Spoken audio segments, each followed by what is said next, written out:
Ladies and gentlemen, good morning from Dhaka. We have with us many distinguished participants from across the globe. We have with us Canadian High Commissioner to Bangladesh, Excellency Benoit Prefontaine. We have with us Norwegian Ambassador to Bangladesh, Ms. Sissel Becken. I know it very well that it's not the same time on the other parts of the globe. So you can have your breakfast while attending, and you can also attend while having your lunch or dinner. As most of you know, that the Bay of Bengal Conversation, a Center for Governance Studies, is a flagship conference on governance, security, and development, will be the first of its kind in Bangladesh to bring together stakeholders from multiple communities from sustained dialogue on issues that face the region and create pathways through which regional identity and cooperation could take shape. This unique platform plans to convene over 150 delegates from over 65 countries to join the brightest minds in Bangladesh to discuss, ideate, and debate the most pressing global imperatives. And you all know that we're passing a crazy time due to the pandemic. We have had to change the dates of Bay of Bengal Conversation several times. The proposed new dates of BOBC are 13th to 15th February 2021, and this event will be held in Intercontinental Dhaka. Road to BOBC webinar series is the initiative taken by CGS that will address the recurrent issues. It will also address the emerging issues imposed by the coronavirus COVID-19, which will create a pathway for the scholars. In fact, these are the warm-up events for the upcoming Bay of Bengal Conversation. Under the Road to BOBC webinar series, CGS organized today's webinar on In the Shadow of Dragon, Globalization, and Fractured Future of South Asia. Our opening speaker is Dr. Shubho Basu, Associate Professor, Department of History and Classical Studies, McGill University, Canada, and an external fellow at the Center for Governance Studies. This talk argues that the future of South Asia is pregnant with contradictory possibilities.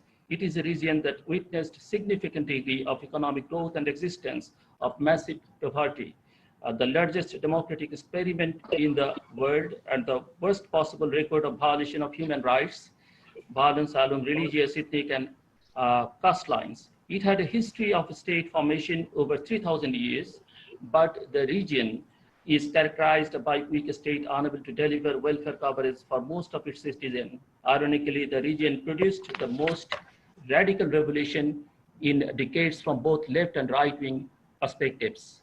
The region had the connected history of evolution of civilization for 5,000 years, but had a fragmented presence and fractured future. The smaller nation states in the region would took towards an external pair engaging with a seeming regional hegemony. The future of South Asia would be determined by its interaction with China, and it would be a critical contest between elephant and dragon, whereby both elephant and dragon would be dragged down by wider globalization forces. At the end, most interesting development would be smaller South Asian nations would become far more globalized and would benefit from expansion in global labor market, and that would enable them to escape regional structure constraints. We have a very exciting panel today with Dr. Ali Riaz of Illinois State University, USA, Dr. Sanjay K. Bhardas from Jawaharlal Nehru University, New Delhi, Ambassador Nasim Firdaus of Bangladesh Alliance for Women Leadership, Dr. Adnan Rafiq of United States Institute of Peace, Dr. Pramod Jaisal from Nepal Institute for International Cooperation and Engagement, and Muhammad Amir Rana of Pak Institute for Peace Studies. Thank you, everybody. Thank you for joining with us. Bio of the speakers will be posted in the group chat. Please follow there. Here are a few housekeeping announcements for the speakers. Please keep silent your cell phone. For the participants, please mute your audio and unmute your video. We are live on Facebook and as well on YouTube from CGS pages. There will be a question and answer segment, so you can raise your hand or text your question here in the chat box. And of course, please mention who you are and to whom your question to. Selected person will get the floor later. Without further ado, I'd like to request Dr. Shubho Basu to give his opening speech. We'll get only 10 to 15 minutes. Dr. Shubho Basu. Bonjour, good morning. I just started saying a token recognition that I come from Montreal. McGill University is located in Montreal. So I greeted you in French, but I shall obviously present the paper in English. It will be probably roughly 10 to 12 minutes long, and then obviously the discussion will start. South Asia is a region characterized by many contradictions. According to 2012 statistics, nearly 23% of world's population live in South Asia, with 15% of world's arable land. But the region has only 6% of world's purchasing power based on global domestic product. It shares 2% of world's goods trade and attracts only 3% of world's foreign trade investment. Despite having such small share of global trade in comparison to her size of population, in terms of wealth generation and economic growth, the region performed moderately well by global standard. Between 2014 and 2019, according to Asian Development Bank, South Asia grew more than 7% in average, with India and Bangladesh acting as the engine of growth, followed by Bhutan, Maldives, and Nepal. Yet the region has a very high concentration of absolute poverty. Only recently in 2012, the area was surpassed by sub-Saharan Africa in terms of concentration of poverty. This obviously meant that a vast number of people in the region subsist below a necessary level of basic standards in relation to food, shelter, and housing. In terms of World Bank's sensational blogging language, 49% of South Asians had a spending capacity below $3.20 a day as late as 2015. While 2 South Asian countries had produced in recent past nuclear weapons and 3 countries supposedly sent satellites in outer space, they could not provide basic healthcare, nutrition, and meaningful jobs to their citizens.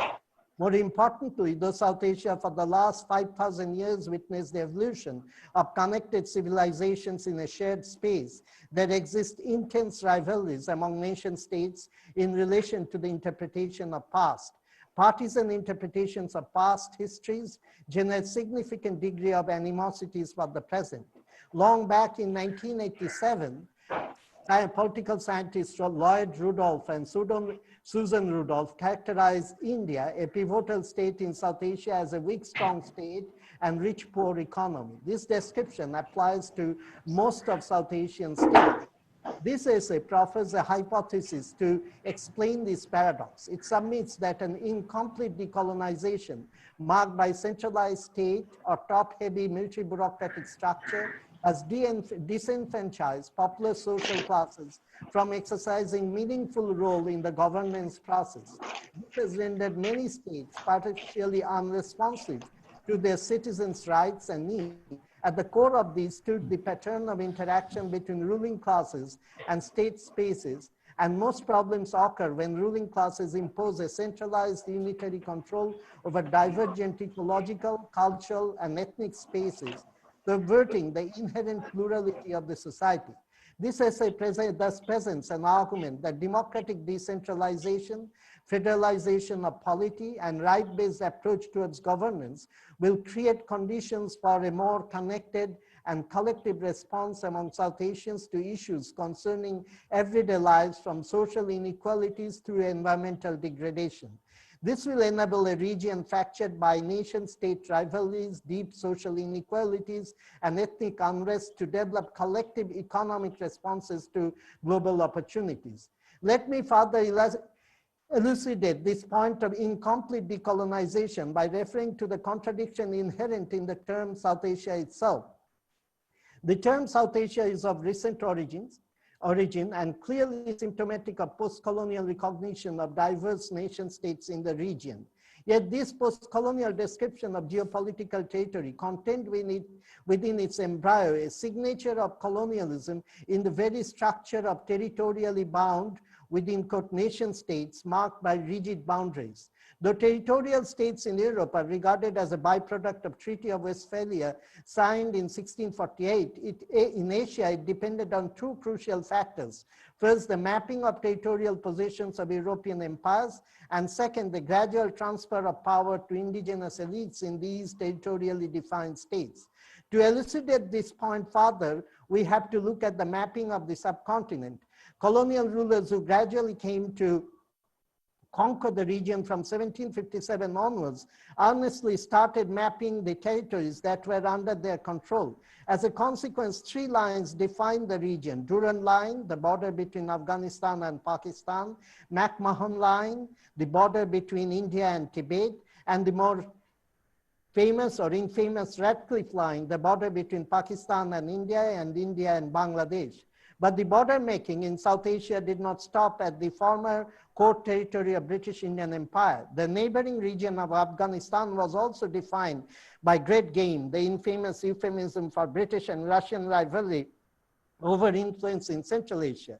In mid-1880s, a joint Russian and British boundary commission defined the northern boundary of Afghanistan through a line drawn as a border along the Amudarya River. Nepal and Tibet were surveyed in a clandestine way and became the subject of romantic tales for geographers. Even Sri Lanka, an island nation, became aware of its topographical interior through colonial surveys. This colonial border making has enormous influence on contemporary geopolitics in the region. Indeed, what Lord Curzon, the famous Viceroy of India in 1900, said in 1907 in the Sheldonian Theatre at Oxford is true for South Asia today. He declared in unequivocal terms, "Frontiers are indeed Raja's age, on which hang suspended the modern issues of war or peace or life or death to nations. The integrity of our borders is the condition of existence of the state." In South Asia, with colonial mapping, as T.N. Emery remarked, frontiers are transformed into borders, and today we are noticing borders are transformed into fences and are marked by quotidian instruments of war. These are true about all borders between India and Pakistan, partly about Pakistan and Afghanistan, and India and Bangladesh, and recently even border disputes, not of violent nature, have occurred between India and Nepal. An incomplete process of decolonization of mind actually led towards recolonization of politics of governability in relation to space. The result is the restriction on the movement of people, increase in violence, and stigmatizing of other South Asians across the border. Obvious acts of state-sponsored terror remain constant feature of low-intensity conflicts on the sensitive border between India and Pakistan and Afghanistan.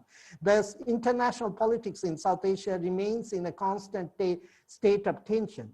Despite such fragmented and painful existence, South Asian nations had a commonality from 1990 in terms of economic policy making. They liberated their market structures under the impact of globalization. In 2006, there came into existence South Asian Free Trade Area Agreement with the ultimate objective of turning the region into a full-fledged free trade area.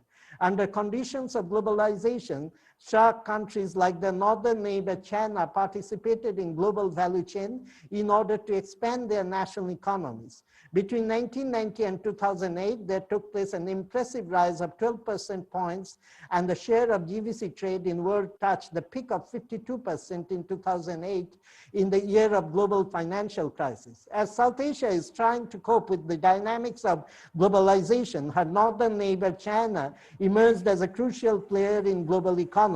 Though China is regarded as an outside player in the region through the autonomous region of Tibet within quote, she has long border with South Asian nation states of India, Bhutan, Nepal, and Pakistan. In 1950s, after a brief honeymoon, China and India parted from each other's company rather violently after border disputes in 1962. India viewed China's growing bonhomie with other regions states in the region as an attempt to encircle India, while other states in the region view it as an opportunity to expand their economic and military strategic positions. From 1966 onwards, China developed long-standing all-weather partnership with Pakistan. In turn, Pakistan helped China to bridge the gap with the United States through Henry Kissinger's diplomatic maneuverings in 1971. Rejected by United States, India sought an alliance with Soviet Union, and such alliance became a global partnership for a long period till 1992, when Soviet Union disappeared from global map. After the demise of Soviet Union, India slowly rebuilt her relationship with the United States to counter Chinese influence. Today, China is expanding territorially, reaching out to the region through road connections, penetrating new markets, and establishing critical presence in infrastructure. The most ambitious of these projects is the Belt and Road Initiative. In Pakistan, this manifested in China-Pakistan Economic Corridor that planned to link up Chinese mainland with Godar port in Balochistan. In Sri Lanka in December 2017, China acquired Hambantota port as a payoff for BRI costs. China provided 71.8% of weapons to Bangladesh military between 2008 and 2018. In 2013, China offered 2 used Type 035G Ming-class submarines at $100 million each. In 2016, Chinese Navy visited the port of Chittagong. On October 12 and 13, Chinese President Xi visited Nepal and signed nearly 20 projects under BRI program. This included 2.75 billion trans-Himalayan connectivity network, including a tunnel road from Geelong, Kairang to Kathmandu, and extension of railway line from Lhasa to Kathmandu. Given the violent tension at the border between China and India at Doklam and Galwan, India had some reasons to be worried at Chinese presence in its neighborhood. This tension, however, is moderated by high volume of trade between China and India. As the largest economy of Asia with 13.6 trillion GDP, China is bound to explore, invest, and trade with the market of third largest economy of Asia, namely India, with $2.7 trillion GDP. India constitutes the 7th largest trade destination for Chinese goods. It is estimated that in 2019 alone, China had $4.4 billion investment in the Indian market. Chinese investors also invested in new startups, and roughly 18 of 30 unicorns are approximately Chinese funded. India is known for its pharmaceutical products and exports nearly $14 billion worth of goods to United States market. Yet in response to a question in Rajya Sabha, India's upper house in 2018-19, India imports nearly 2/3 of its ingredients from China. Nearly 5% of total Indian exports go to China, but India imports over 14% of its goods from China. In other words, in a globalized world with global value chain trade being the most critical source of enhancement of national income, India and China are interlocked in market ties, and it will be difficult to untangle such ties. Interestingly, in contrast to other dominant extra-regional and regional powers, what was surprisingly different for China is its lack of soft power.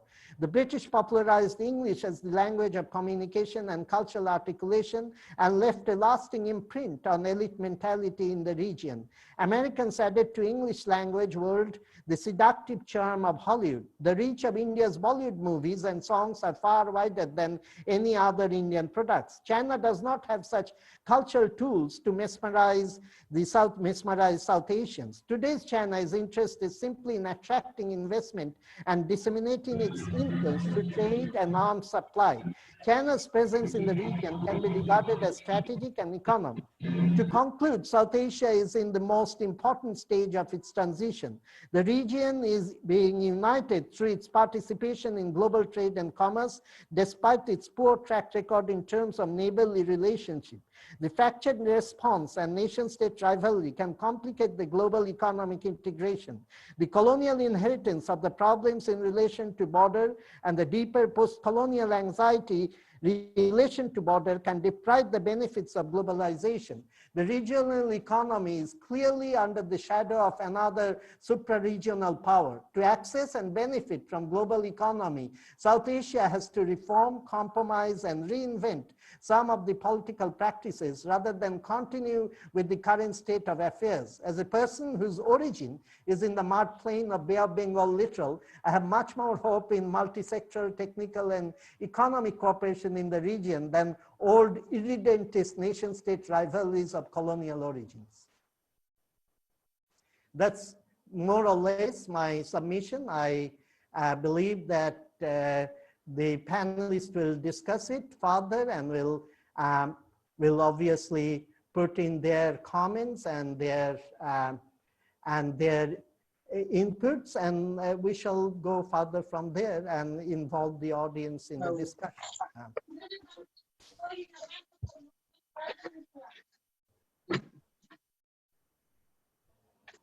Hello.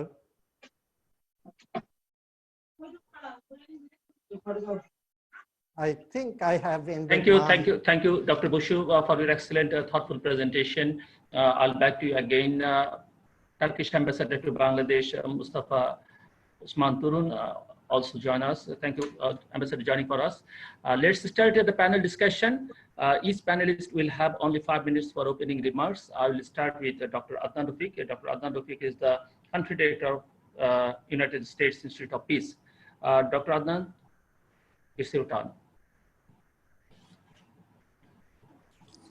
Thank you very much, Zillo Rahman, and thank you very much, Professor Vasu, for excellent keynote remarks. And I think you have very thoroughly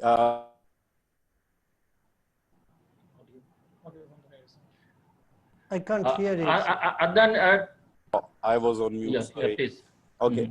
Yeah, so I think we have Professor Basu has really laid out the current scenario and the historical context of how we've got here in a very detailed manner. So thank you so much for it. I'll be more looking at, as the US and Chinese rivalry, so to speak, intensifies, and there are all sort of indicators to suggest that. What does it mean for countries in South Asia or elsewhere in the world who at times find themselves stuck between the two great powers, the two, and the emerging scenarios, the fears of a new Cold War, and so on and so forth. And I think in that there are multiple aspects to this debate. One of them is that primarily development need, remains a key need for for developing countries, and the local elites, at times struggle to find ways to deal with the challenges. Some of them have already been mentioned, of those of poverty, of other socioeconomic needs that the countries have, and they look towards these bigger powers for assistance in so many ways. And so, what does it mean for the local elites or the local populations in terms of this changing scenario, in terms of a more bipolarity to emerge? So one is at the center of this is a development question for the countries in South Asia, and many of them find themselves stuck, between the both, superpowers. And let me also add that the emerging bipolarity also has implications for the global governance. So how the multilateral institutions shape up. We've already seen a showdown between US and China when it comes to the World Health Organization, for example. And it seems that when it comes to other institutions or other multilateral institutions as well, the competition for greater influence within those multilateral institutions can intensify. And that also puts countries like those in South Asia in a fix in terms of how to navigate those increasingly polarized positions taken by the greater powers. So that's number two. And I think number three is a general ideological question with respect to the systems of governance, where we see that we have on one hand the Western liberal democracy going through its own phases, and at times exhibiting certain uncertainties or certain problems since the global financial crisis, and in terms of its ability to deliver. And on the other hand, we see the Chinese political and economic model also, of course, far from perfect and with its own problems. But at the other hand, a very strong record of delivering when it comes to poverty alleviation and so on and so forth. So I think these three questions are paramount for the developing countries in terms of how they navigate this emerging global scenario. And the COVID-19 pandemic has just put all these three questions right on the foray, because with the pandemic, I think the impetus is greater than ever for the developing countries to contend with the economic fallout of the pandemic. To what extent they are able to satisfy their populations in terms of the looming economic crisis and so on. I think the impetus is such is greater. So the kind of debates that we would have expected in, let's say, 5 years time or in a decade, that time scale has just shrunk. The time scale has just changed, and the world will have to grapple with these questions very on a much urgent basis. And this is why it's a very, very timely debate that you have initiated. So just to sort of conclude, given the three areas of focus I mentioned, I think a common thread that runs through these is an essential question of geopolitics versus geoeconomics. I think the logic behind a lot of Chinese Belt and Road initiatives and some of the regional issues is that for a lot of South Asian countries right now, the question really is to fall prey to the older notions of geopolitics that include the Cold War kind of rivalry and the camps and the global alignments along those lines, or whether we can evolve leadership that can look that can stop itself from falling into the zero-sum games of geopolitics and envision a future that is based on inclusive growth, shared prosperity, and focused on greater economic linkages, so that a more sort of combined, holistic, less fractured future can be made possible. Yeah, I'll stop there. Thanks, Adnan. Now I will move to Dr. Pramod Jaiswal. Dr. Pramod Jaiswal is the research director at Nepal Institute for International Cooperation and Engagement. Dr. Pramod Jaiswal. Thank you, Zilur. Thank you for the invitation. I'll be touching more on the China side here because the previous speaker has talked more on the other aspects. When you look at the integration, South Asia has become less and less integrated than in the past, 60, 70 years. People could move freely within the subcontinent, but now this is not the situation. Second is that the grave issues of the region like Kashmir and the border tensions of India and China has revived again at the time where we're trying to work out on a regional issues and come with a kind of consensus. Again, the issue of Kashmir and India-China border has revived. So I think there's another setback on the progress that we had made in recent times. Third is that almost all the countries of South Asia border with India, and they have small irritants with India, except Pakistan, which is a major. But India has a major problem with countries in the region, especially Pakistan, and outside the region, that is China.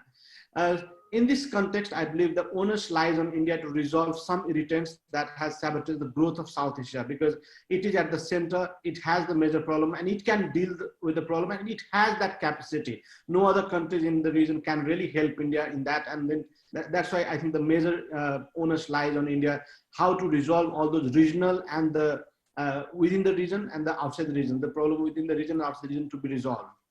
While India has the option to go beyond the region and engage with great powers of the world, many countries in the region do not enjoy that privilege. They only have one option apart from India, is China. I think in spite of strained relations, India has maintained a strong economic engagement of China. But when the it's the same situation of almost all the countries in the world, like United States, Japan, all those do not enjoy very good relations, have maintained very strong economic engagement with China. However, like there is a strong concern, there is a serious resistance from India in the region and other countries of other great powers from the world, when those small countries are trying to connect with China on economic projects in South Asia.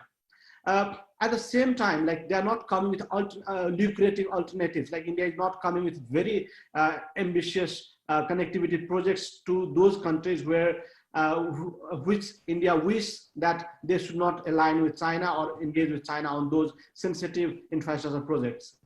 Most of the countries in the region are consumed in domestic affairs, and they're not able to look beyond the region, and they're not able to look at the regional dreams that is being floated. So that is another major reason, which is almost in all the countries. I think regionalism will benefit the whole region. It will every country will be benefiting from it, but India at the center, and because of its capabilities, it will be benefiting the most. And since at the same time, India also has major problem in the region and outside the region that is hurting the regionalism framework. So I think in this context, India has to work how to resolve that. At the same time, India should contribute more to that regional framework, regional dream, because it will be one of the major beneficiaries of that initiative. Since almost all the countries are engraved in poverty in South Asia, I think all the countries have a strong pressure to engage with China, because the previous speaker talked about geopolitics versus geoeconomics. It's same in India. India, in spite of not having very good relations, is bound to engage with China strongly on economic affairs, and same in all the countries. Rather, in other countries which do not have that kind of rivalry with China or not strained relation with China, they have a much stronger pressure for them to engage with China, and Nepal is one classic example. Let me look at what has China done in the region. I think because of China, India and the partner countries like Japan, United States are forced to rethink their policies in the region. Because when China was not there, every country was taking South Asia for granted. They're not very serious on their South Asia or region policies. But because of China now, India are very serious. They're trying to implement or deliver their projects on time. If you look at previous projects, they are delayed by decades or even 5 decades.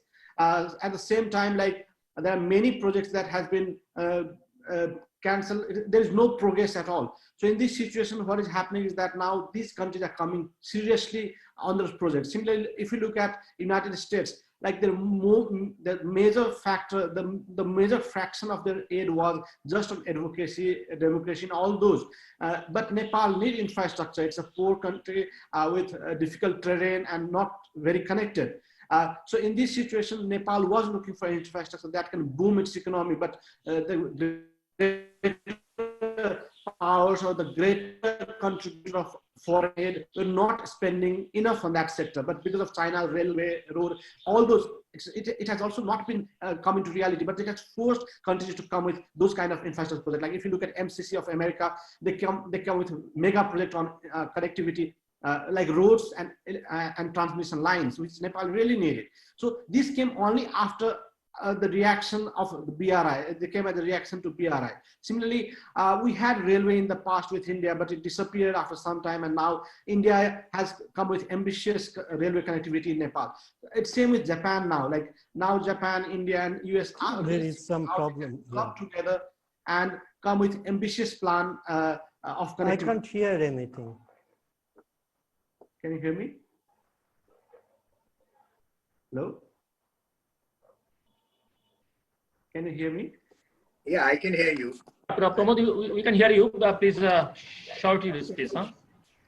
Okay, maybe I'll end it in 1 minute. Like last point, I'll just repeat because some people didn't hear. So I think because of China, the partners in the region like India, Japan, US, and others has become serious. They are trying to come with serious implementation of their promises in the region. Like India is, because of China's railway project that they have announced, India has come with ambitious connectivity in the southern plains of Nepal. So this is a good initiative. Similarly, Japan and US are also rethinking about their aid in Nepal. Like they're trying to club together so that they can compete with China, and that is what we need. We don't want China only or the other only. We want this competition to avail in the region, because this competition will not only increase regional connectivity, but it also make all the region prosperous. That will be beneficial for the region. Similarly, I was talking about the United States, that they're not spending much on the connectivity and infrastructure development, but like they came with $500 million ambitious MCC project where they're planning to spend only in two sectors, which is road connectivity and transmission line. So I'll end it here. Thank you. Thank you, Pramod. We have a very amazing and talented lady with us, and she is Ambassador Nasim Firdaus. Ambassador Nasim Firdaus is the founder and president of Bangladesh Alliance for Women Leadership. And Ambassador Firdaus joined the Bangladesh Foreign Service in 1979 as the first career female diplomat of the country. Ambassador Nasim Firdaus.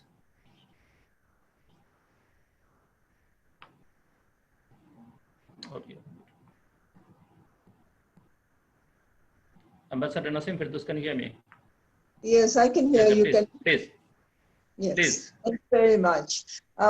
First, let me thank the keynote presenter. He actually made a very comprehensive presentation on the history of the region and the history of the conflict itself, which was quite enlightening for people who are not aware of how the region evolved. I was listening to the presentation from the last speaker, and I was thinking that perhaps the time has come for rethinking globalization. Over the past couple of decades, about 30 years, we've been talking about globalization and integration and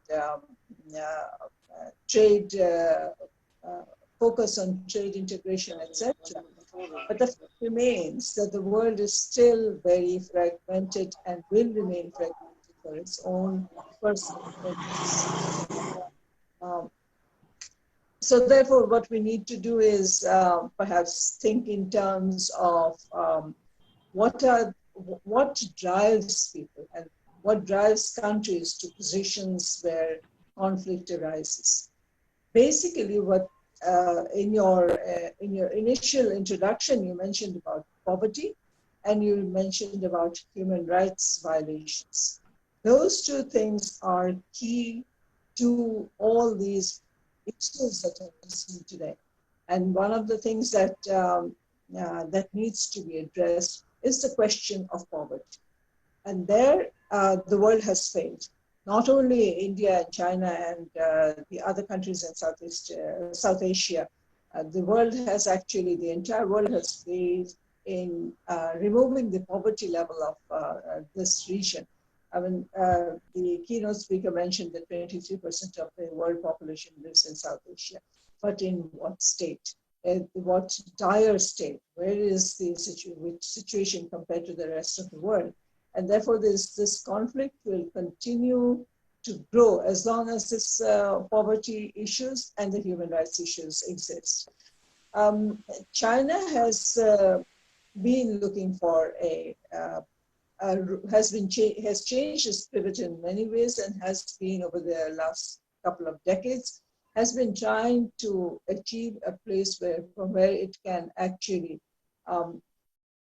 I wouldn't say dominate, but would be able to dictate a lot of the international relations from its own perspective, which the rest of the South Asia does not necessarily agree with at all times.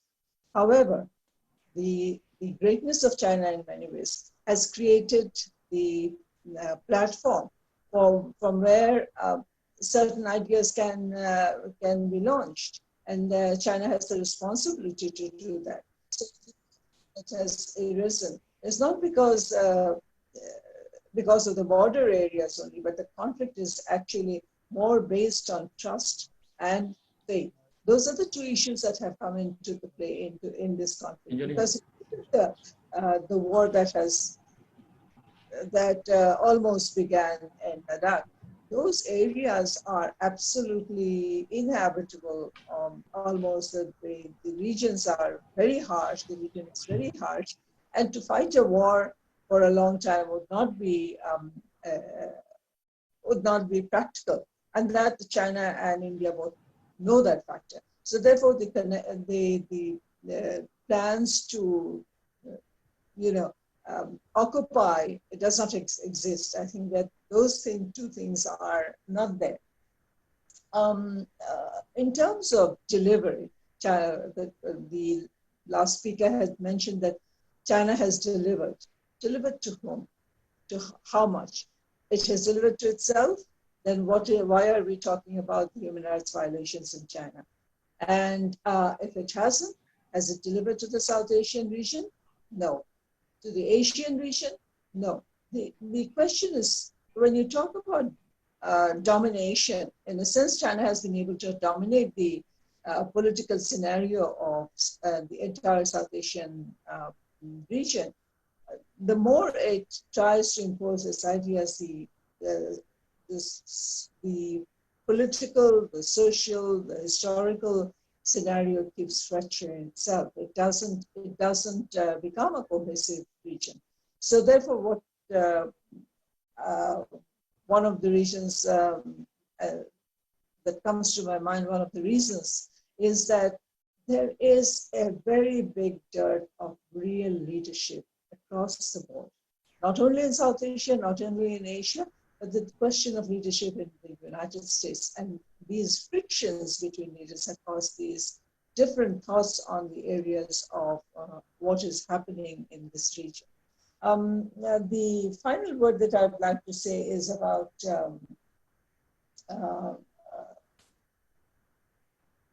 integration. In the old issues has always been there, and it will continue to remain there until the region can share its wealth and use its diversity in the perfect sense, because we often hear this phrase from different parts of the world that diversity is strength. But here, diversity has not proven to be a strength. It has, in fact, in some cases, diversity has proved to be the difficulty in China.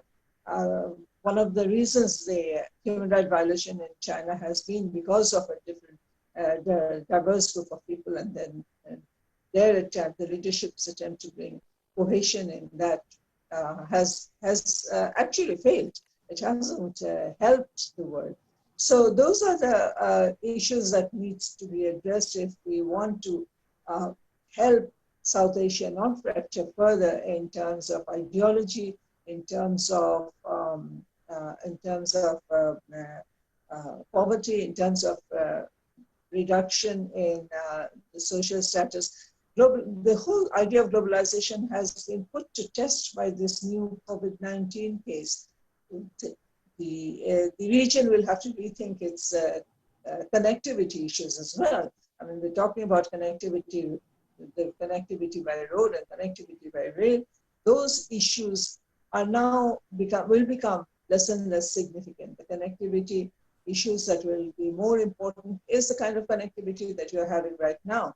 And that is where the exchange of views and ideas will be much more important in creating a South Asia that is cohesive, that has,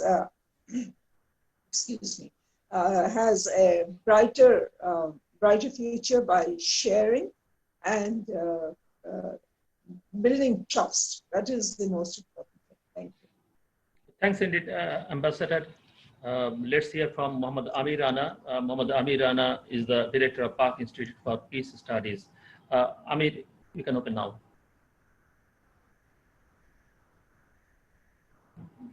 Unmute him. We can't hear you.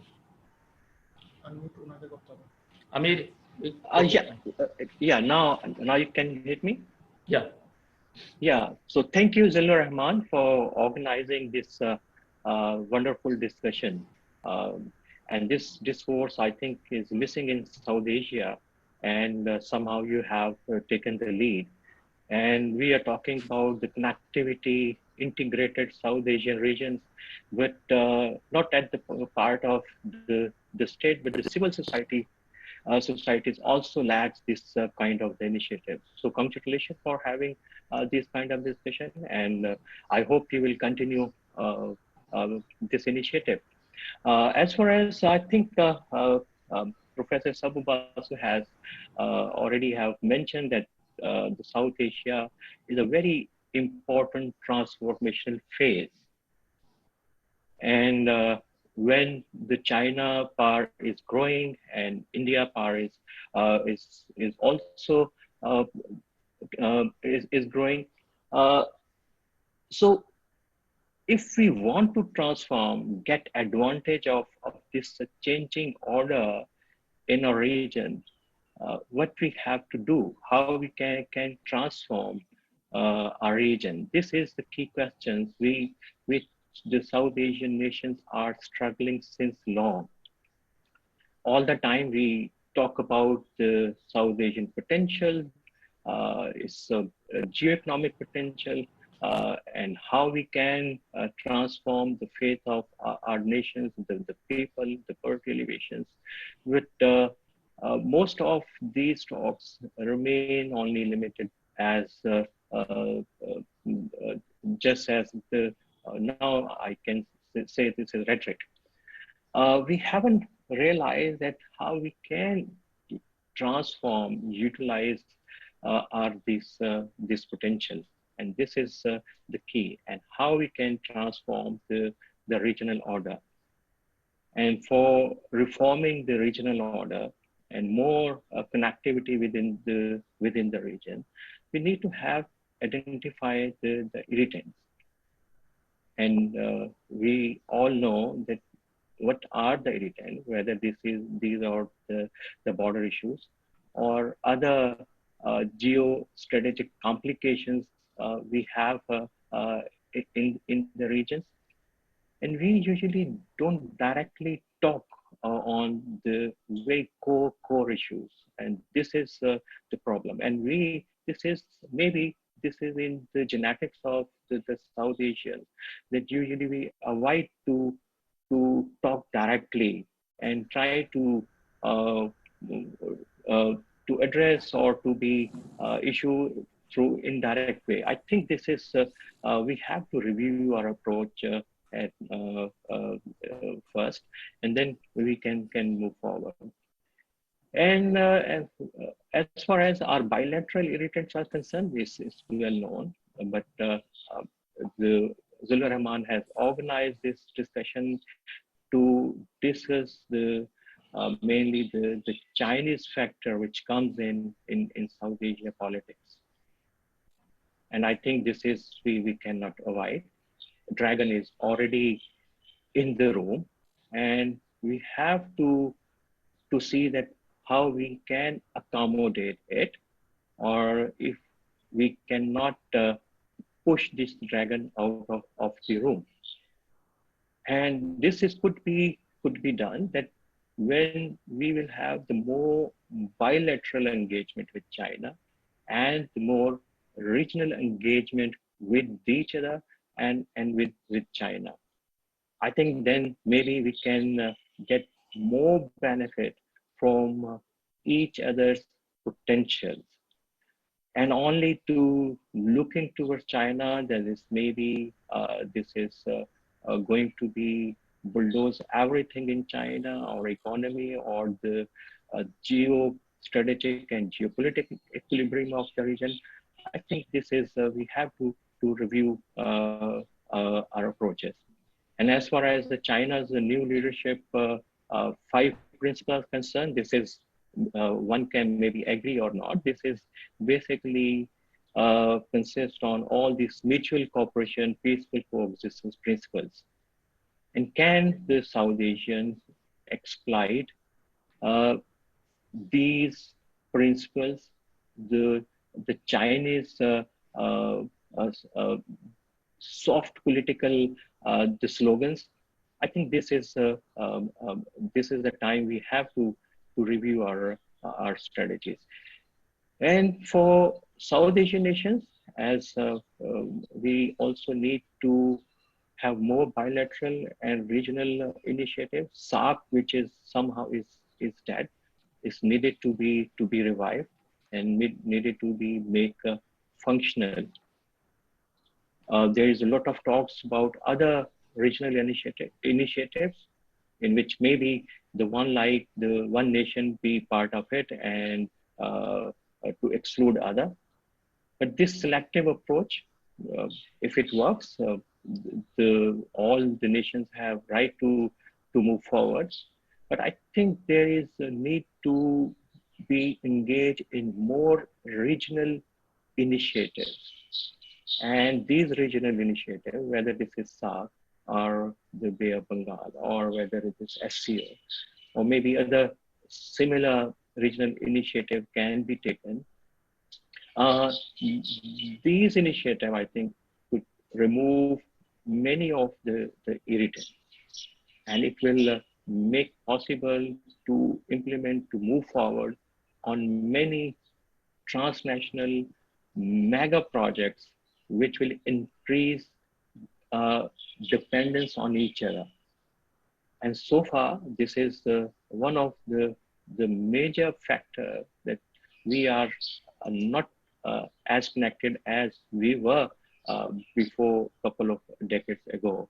That our dependence has been decreased on each other, not economically, and we have found the other ways to for our geo-economic priorities. So this is, I think, regional connectivity. This is important, and somehow the Pakistan has developed, if I may say, that had reviewed its geostrategic perspective during the last 5-6 years, and mainly emphasizing that we have to complement the BRI, not to create the confrontation, the complement BRI while taking our own connectivity initiative. And this was the idea being floated officially at many international forums, that Pakistan is in position to connect the Central and South Asia, and even to connect it with the Northeast. And Pakistan also have the huge potential in Indian-Ocean connectivity, connectivity. So I think our focus should be to seriously, directly look into the irritant, and then to find the ways for more interaction, dialogue, connectivities, and this could be the way forward for our region, and we can transform the fate of the people of our region. Zilla Rahman, that's all from me.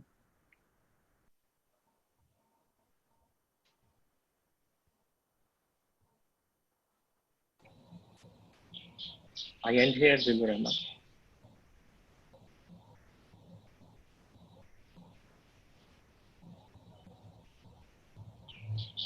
I think Mr. Thanks, Amir.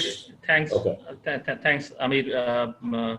Now I'd like to request Professor Sanjay K. Bhardas to give his remarks. Dr. Sanjay K. Bhardas is a professor and a former chairperson, Center for South Asian Studies, and former director, Energy Studies Program at the School of International Studies, Jawaharlal Nehru University, New Delhi, India. Professor Sanjay. Yeah, thank you. Good morning, all, and thank you, Mr. Jillur Rahman, for your kind invitation. I have heard all the presentations. That was fantastic. I would like to bring 2-3 points. First, that though we are part of common ecological organic system, but South Asia has two major predicaments, and these two major predicaments we have to understand South Asia. First is that it has basically structural problem, and other is the functional problem. If you are going with the structural problems, definitely that this asymmetric structure of South Asia, there is asymmetry in size, asymmetry in military and economic strength of the South Asian countries. In fact, it has designed or defined the states as Robert Cohen has talked about in his system theory, that some of the states has become system influencing.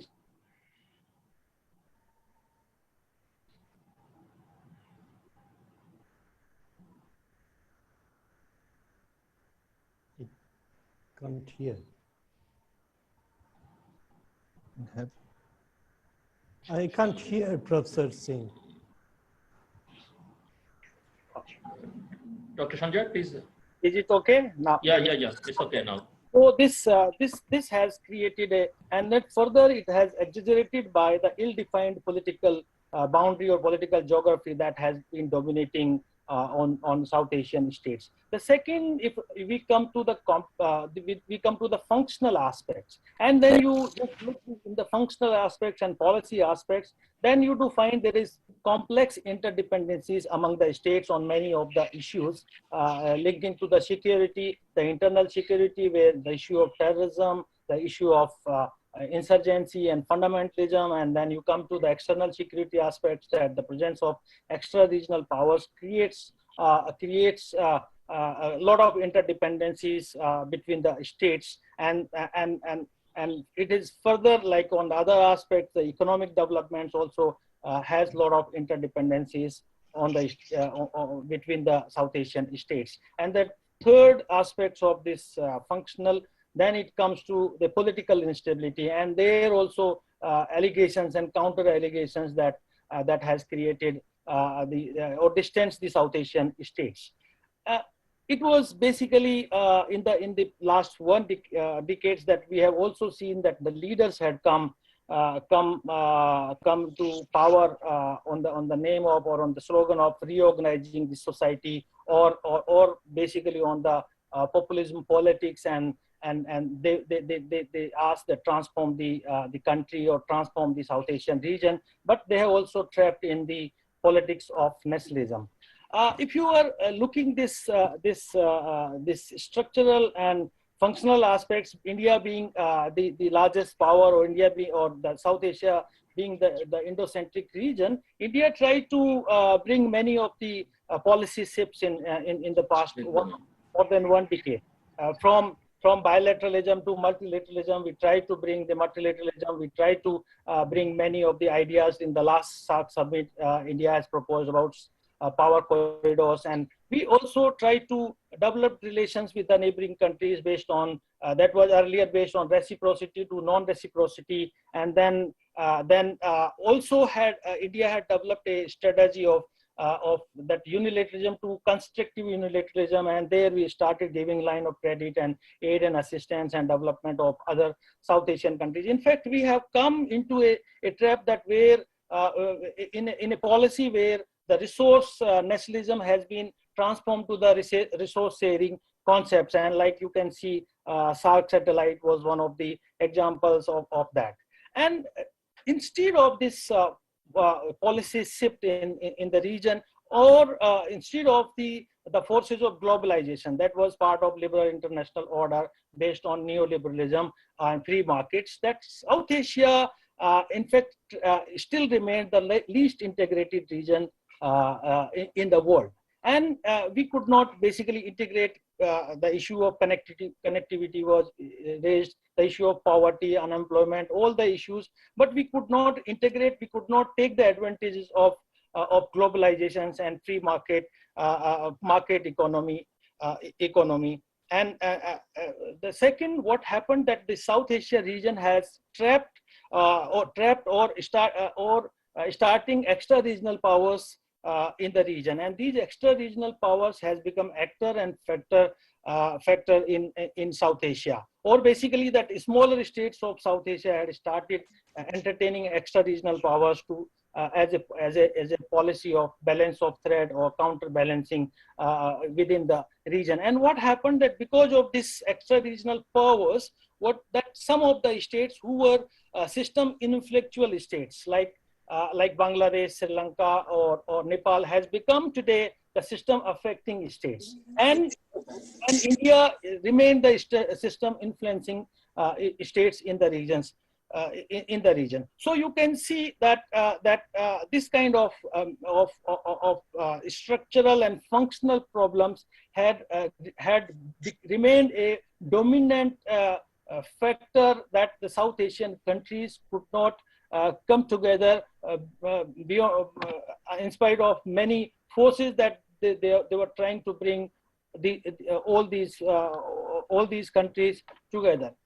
Now, second part, what China has been discussed in the previous by the previous scholars. I do find that China is basically trying to come into South Asia, or you can say that China is much needed South Asia, because it was mentioned by the keynote speakers that South Asia is 1.6 billion people's market, or you can say it is a middle class emerging market, and has the possibilities of investment and because or economic benefits that China can take. Though the China is already there, but they are trying to bring it very by development projects. Second, that China is much needed South Asia again, because two of Chinese territories that is bordering with South Asia. One is the Tibet and other Xinjiang regions, and that is bordering. So China is, if there is any problems, any issues, that China wants to have its presence in this region. And this. Professor Sanjay, please short. Okay. Because of this, they are basically trying to develop infrastructures in different countries like Sri Lanka, like in Nepal, in Pakistan's China-Pakistan economic corridor, and today they are also going with China-Myanmar economic corridor. So you can say, but what happened that India's policy, that India basically did not even give signal to Chinese South Asia policy in many ways. Particularly, it did not given its consent on BRI concepts, and also India has developed close proximity with United States, or you can say United States has developed close proximity with India and has signed nuclear deal and logistic agreements with India, and that kind of the equations between where the extra regional powers had become a factor in the politics of the region, and region has trapped into a fragmented region. What I will say, that still remained least integrated region, still remain most of the problems of the world are in South Asia. You can see that it has largest number of informal labor in the region. It has largest number of unemployed people they are living, and the problems of this pandemic has exposed these South Asian economies in a way that they are Please. Yes. So my point is, there keeping this structural and functional problems and the policy issues, that what India should do and what the South Asian countries should do, that I think that we need to have a balancing approach in a way that where we can have our security security issue or political security issues on the priorities, but we can also develop. And there, I think we have to carefully deal with all the extra regional powers, including the United States and the China. And we can see that if one can provide the political security, one can help the South Asian countries to come out from the security issues like terrorism and all that. I think we should need to develop a strategic partnership with those forces, and the other force, if they can bring the development in the region and they can have more opportunities or market integrations, I think we need to have that options also open, so that the South Asian countries can prosper together. They can have more policy independence, more autonomy in taking the decisions. I think they should. We have very good examples that South Asian state, South Asia, that one state has become a client state during Cold War period. I think Thank you, Professor. Become a client states and should not become part of, and should have a balanced policy approach. Thank you very much. Thank you, Professor. And now we'll hear from our last panelist, Professor Ali Riaz. Dr. Ali Riaz is a distinguished professor of political science at Illinois State University. He is also a non-resident senior fellow at Atlantic Council, and recently he is newly elected president at American Institute of Bangladesh Studies. Professor Ali Riaz.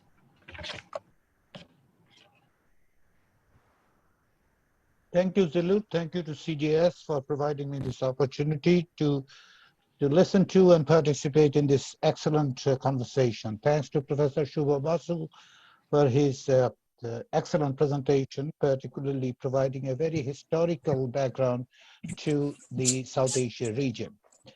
But as a political scientist, you have a proclivity, so to speak, of being in the present instead of lamenting the history or daydreaming the future.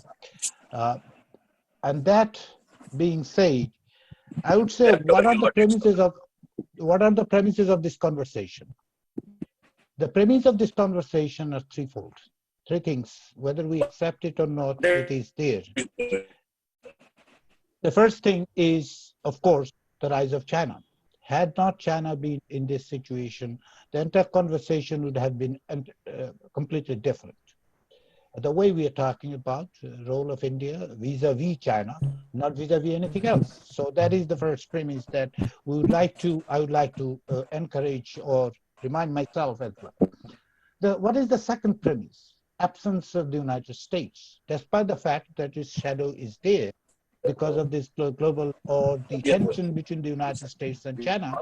Yet, what I would say that generally speaking, 10 years ago, 5 years ago, if we were talking about South Asia, we would have talked more about the United States. The complete absence of the United States, despite its shadow, is the second premise.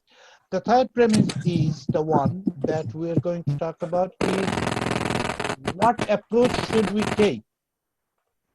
What approach should we take? Should we take a longer approach or should we actually try to remain in the present so that this longer approach actually becomes more practical in the sense that we can materialize this? So I'm going to take a very presentist approach to it. I understand my colleagues, historians, and others might not like it, but let me take this very presentist one. And we have already entered into the present when Ambassador Firdaus is talking about the trust deficit, when Pramod Jaswal is talking about the India's irritants, Amit Rana is talking about the irritants.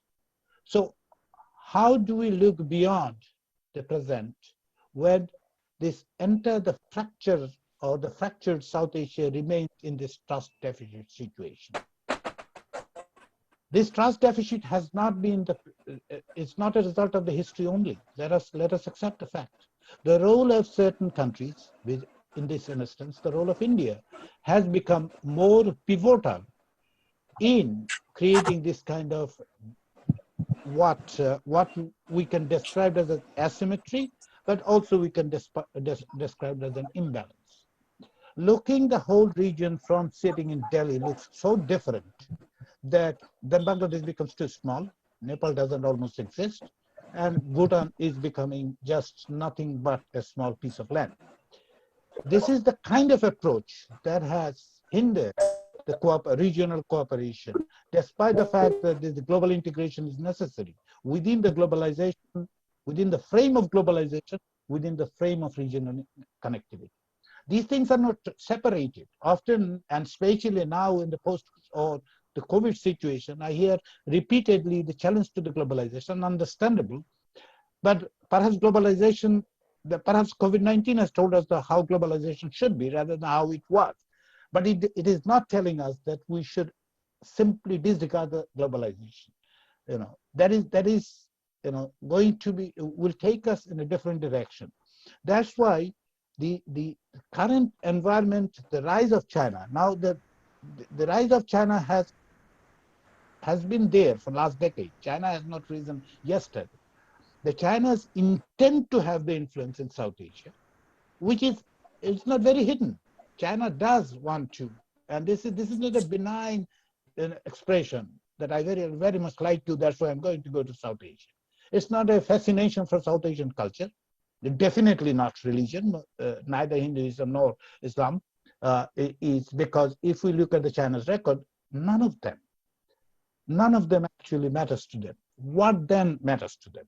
Two things. One, economy, another is the geostrategic importance. The growing geostrategic importance of South Asia has lured China into it, whereas India has always thought that it is the backyard of its own backyard, hence there will be no intervention. It is a kind of Monroe doctrine that India has pursued for a long time. And that is the hindrance that creates for the integration. The future fracture is relied on this. The history has created the fracture does not necessarily mean that the fracture had to be continued.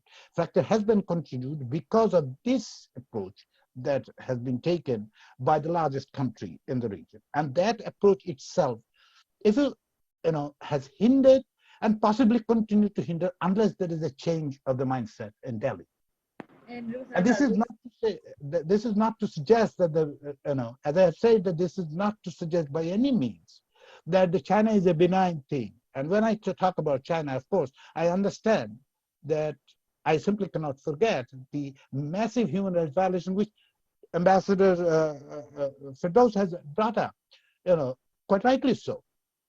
And then again, some other speakers have already brought that too, that is it, when China comes, it has a deep pocket, we understand.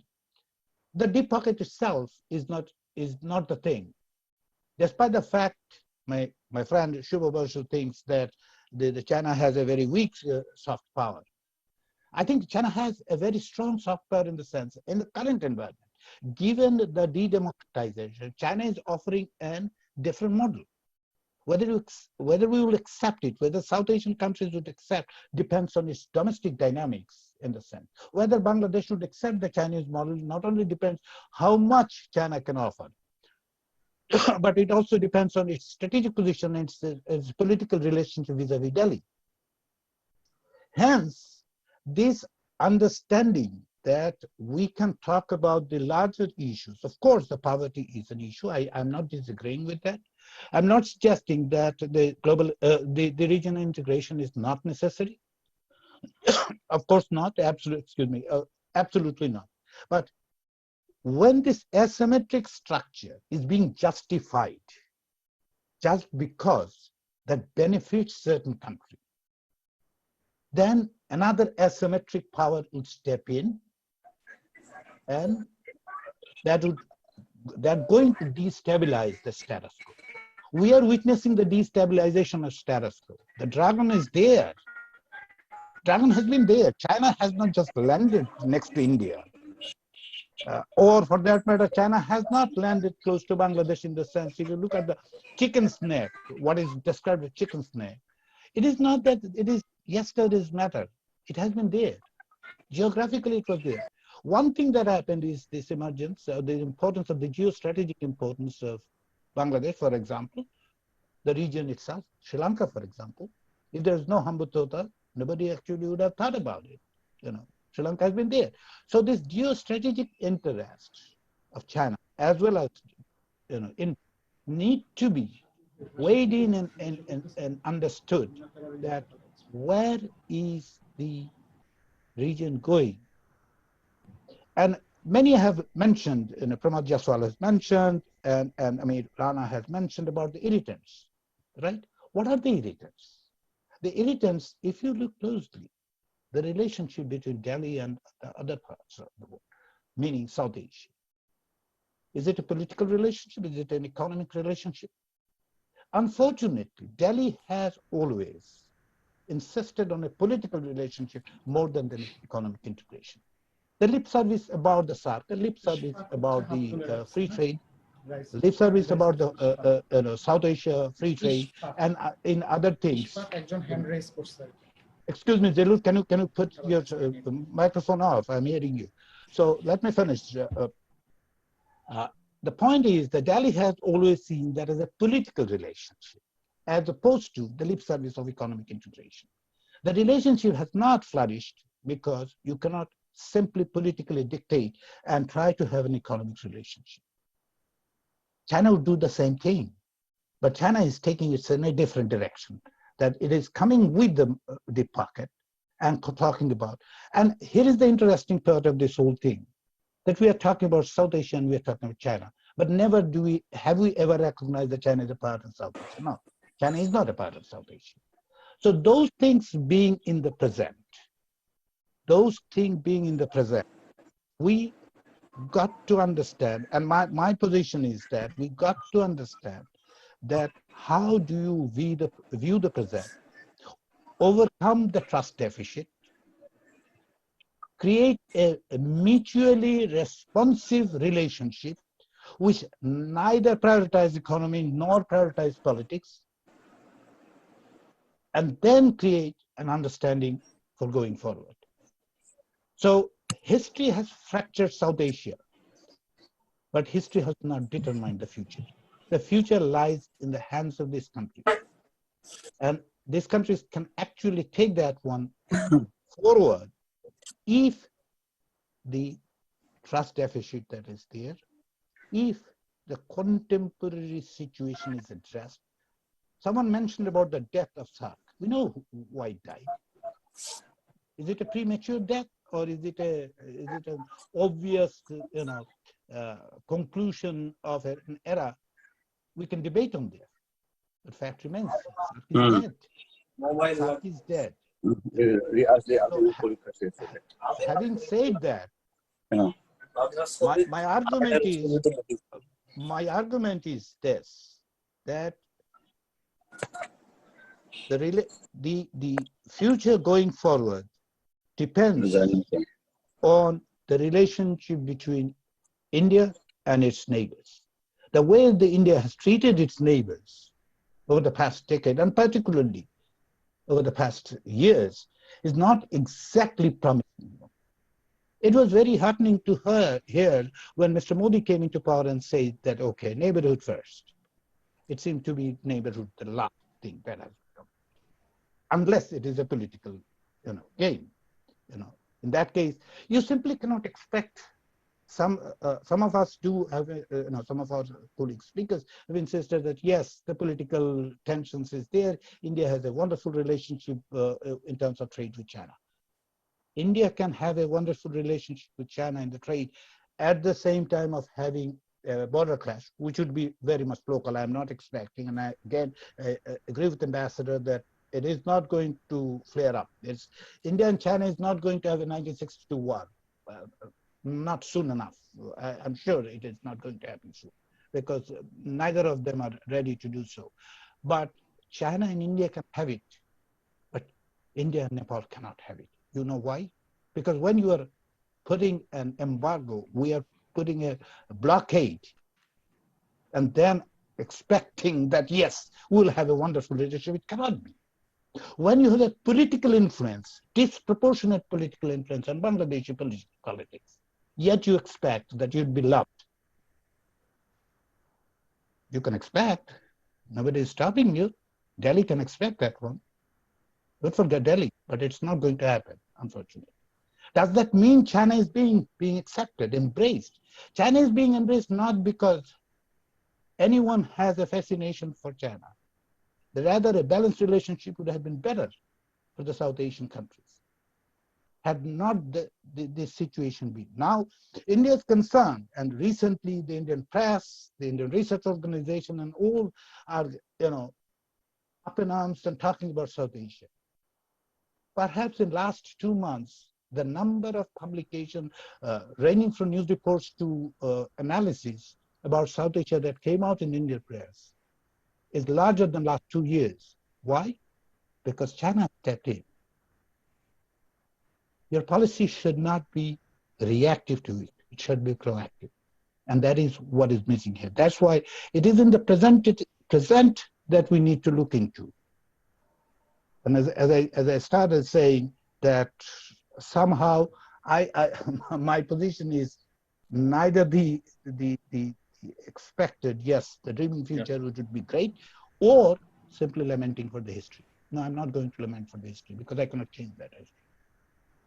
What I can change is the present. Build the trust and have that relationship so that we can achieve the future.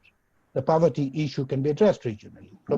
Regional integration on the energy can be done. It is very much necessary. It is beneficial to everybody, but you cannot dictate it to me.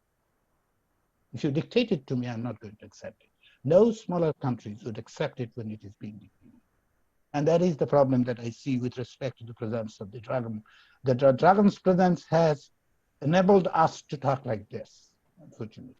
And unfortunately, absence of the United States as a global leader in the democracy as a model, and despite its limitations, has created this. In a sense, it has become beneficial. In a sense, not, but in a sense, it is beneficial that we should actually take this opportunity. We, in this case, maybe erroneously, I'm talking about the South Asians. Whether I can represent them, I don't know, but nevertheless, this is the moment. Let's talk about it. Thank you. Thank you, Professor Ali Riaz. Professor Sanjay, I'll come to you later. Thanks everyone for your thoughtful, provoking comments. May I request Dr. Shubho, if you want to add anything or to say something. And well, I think the three important issues that is there regarding South Asia. One is the asymmetric power relationship that is very much there. The second important issue is this, that South Asia, particularly when we talk about India, and to some extent Pakistan, these are not in the sense the kind of monolinguistic nation state, or to a certain extent a nation state in the traditional sense of the term as we understand it from the European context. It's a kind of multiple nationalities coexist together, particularly in India. And as a consequence, we find that the moment the government of India tries to centralize instead of federalize the kind of relationship to different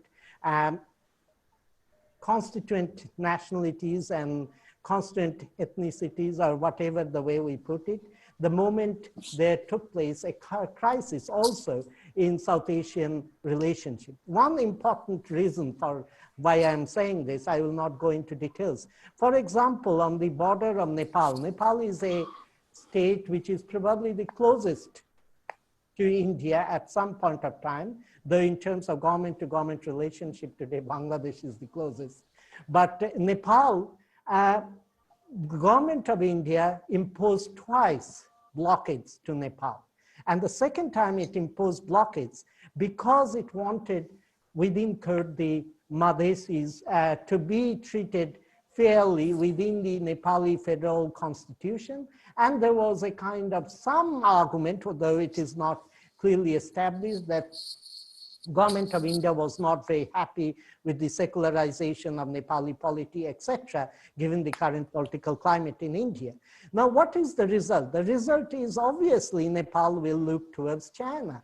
And that is what is happening. As I said in my summary, that while for the kind of the current structure, unitary structure of the government of India and to some extent government of Pakistan is concerned, as long as it exists in these kind of format, there will be a kind of geostrategic competition between China and India. If there is a much greater degree of federalization, much more decolonization of the spatial management within India, there will be much greater kind of flexibility to negotiate between different regions and regional governments and different areas. And I think that is the way to rethink the kind of irredentist conflict that exists in between India and other nation states in the region. And basically, that is the way forward. To give an example, in Canada, Quebec government can negotiate directly with the government of the New York or the government of the Maine in the United States. I think these are the much greater flexibility is required instead of continuing with the colonial space management that we have inherited in South Asia. That's, as a historian, I can say. Thank you, Professor Shubho. Mohammad Amir Rana.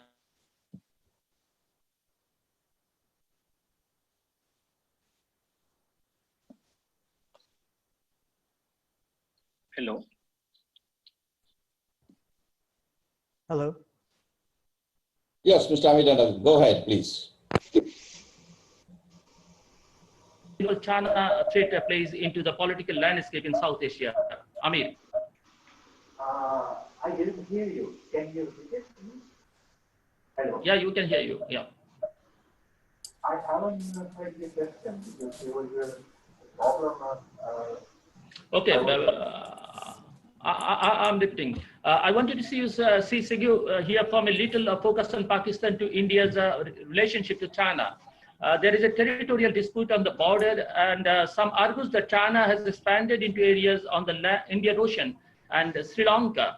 I'm wondering if the so-called China threat plays into the political landscape in South Asia. Amir. Yeah, I think Pakistan is one of the important even between the India and China relations. And Pakistan is somehow is one of the key players. And what is going on right now with the border tension in Silwan Valley is also linked with somehow the territory. And all the India has paid the data protection on last year. This is very much linked. And I think if the dynamics of the Pakistan relations change, can have a very positive impact on all South Asia and even the South Asian relation with its other neighbors, mainly with China. And I agree with Ambassador that this is mainly the mindset of instability is somehow is linked to reduce the process towards its neighbor. And this is linking the potential potential of all its neighbors, the economic potential of its neighbors. It's not only Bangladesh, Pakistan, but Nepal, Sri Lanka as well. And if India will have the more cooperative approach, as the first the Prime Minister had come up to for his policy towards his neighbor, if he would be consistent on his policy, I think we will have a few more. There is no issue at all within the South Asian nation which cannot fixed bilaterally or on different forums, including terrorism. And this is Pakistan saying since last 4-5 years that we have to restore the composite dialogue, and even we can start our discussions on terrorism. But I think the Indian posture somehow is to isolate or to have some punitive attitude towards its neighbor. This is not going to benefit India at all. And especially when India is claiming that this is the biggest democracy in the world. This is pushing its neighbor towards China. And I think this is if India will have some a different mindset, we can stop the Chinese. Amir, very briefly, please. Amir, very briefly, please. Make it short. Okay, I am here. I completed my. Okay. Can you hear me? Yeah, I can hear you. Okay, thank you. Yeah, I'm done. Ambassador Nasim Firdaus, Ambassador, here is another perception that Bangladesh is balancing between China and India for the last couple of years. It seems that government is economically dependent on China and politically on India, and these relationships are completely government to government, not people to people. Do you think the country will be able to sustain this balancing in future, and the current rivalry between India and China will allow this? Ambassador Nasim Firdaus.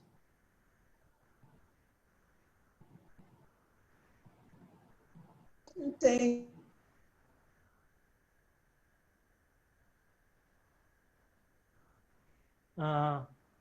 I can't hear. Ambassador.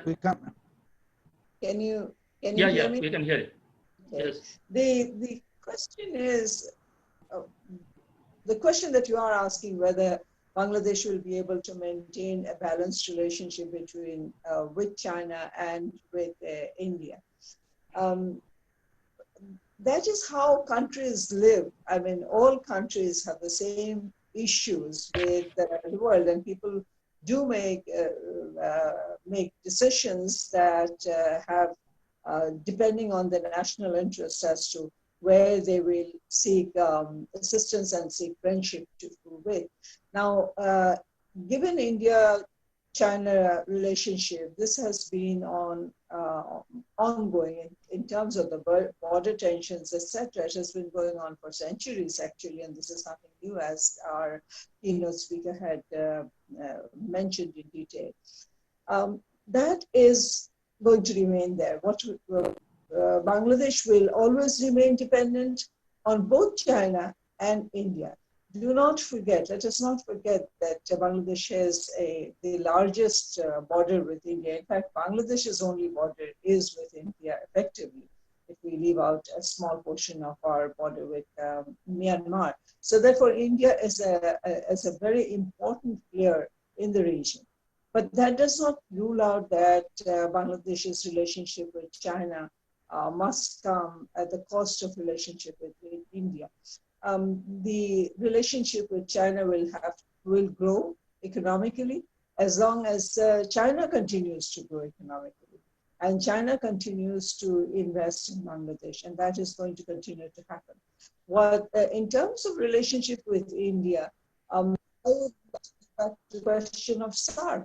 I mean, India has oscillated, its leadership has oscillated from one position to the other over the years. Otherwise, SARC could have been a very effective platform for all the South Asian countries to come together, become economically strong, become effective in poverty reduction. At the initial stages, SARC had started a huge study. It had established a commission for the reduction of poverty in South Asia. And that could have been a very successful effort if larger countries had not dragged their feet on this issue and had not put spanners on this exercise. Similarly, on many other exercises, India has dragged its feet. It has not allowed SARC to grow as it should have grown. Pakistan has also played a similar role at times, and therefore the key question would be to stay together as South Asia in the format of SARC, and I agree with Professor Elias that it's not dead. SARC's position at the very beginning, from the very onset, was to bring people-to-people contact and get them together, and that has grown indeed over the last 30, 40 years. It hasn't, SARC has not shrunk. SARC's role in South Asia has not shrunk. And India is very much a part of that. So Bangladesh will have to continue in that format, and Bangladesh will have to continue to remain a good friend of India and expect India to remain a good friend of Bangladesh. But that does not mean that that is going to be at the cost of Bangladesh's economic relationship with China, simply because China has gone way ahead in terms of its economic and its technological development. We have imported frigates from China, we have imported armaments from China, we do it on a regular basis, and that is going to continue to be the relationship for the foreseeable future. And in India-China relationship should not be affecting our relationship with either country, with India or China, either way. So that is where we have to keep a balance, and I think Bangladesh has done that significantly well for all these years, and it is possible. But then again, I come back to the question of political leadership. We have to have a leadership that understands the value of both China and India to Bangladesh, and indeed to the region of South Asia. And as the originator of SARC, Bangladesh must take this step forward to strengthen that organization, to keep it together so that the region is not fragmented. Thank you, Ambassador. Dr. Pramod Jaiswal. Pramod, there is a perception that for many years Nepal was in the belly of India, and then now it's in the belly of China. How do you contest these perceptions, and how Nepal's new map is? I can't hear you. Hello? Hello? Please go ahead. From the map part, I could not get your question. Can you hear me? Yes, I can hear you, but I can't hear. Okay, okay. Dr. Manju Chaudhary, I'll come to you. Pramod, there is a perception that for many years Nepal was in the belly of India and now it's in the belly of China. How do you contest this perception, and how Nepal's new map is destroying old rivalries? Pramod. I think there is the rise of China in Southeast Asia is two fronts, in two levels. One is obvious rise of China. When China rises as a power, it creates a space around the world. America is everywhere because it's a power. So that is one, which has created a space in every country, including India. Second is that rise of China in each of South Asian countries, apart from India, is because of flawed policies of India and other countries as well, including Japan, US, and other, there's flawed policies. But especially when it comes to India, I think India make mistakes when it comes to policy, and that created a space in Nepal. If there's no blockade, there would have been no BRI projects, MOU. So what happened, now there is a kind of, there is a very strong anti-India feeling in Nepal because of that incident. And then coming back to your map question, actually India, Pakistan and China, they always put their disputed territory in their map.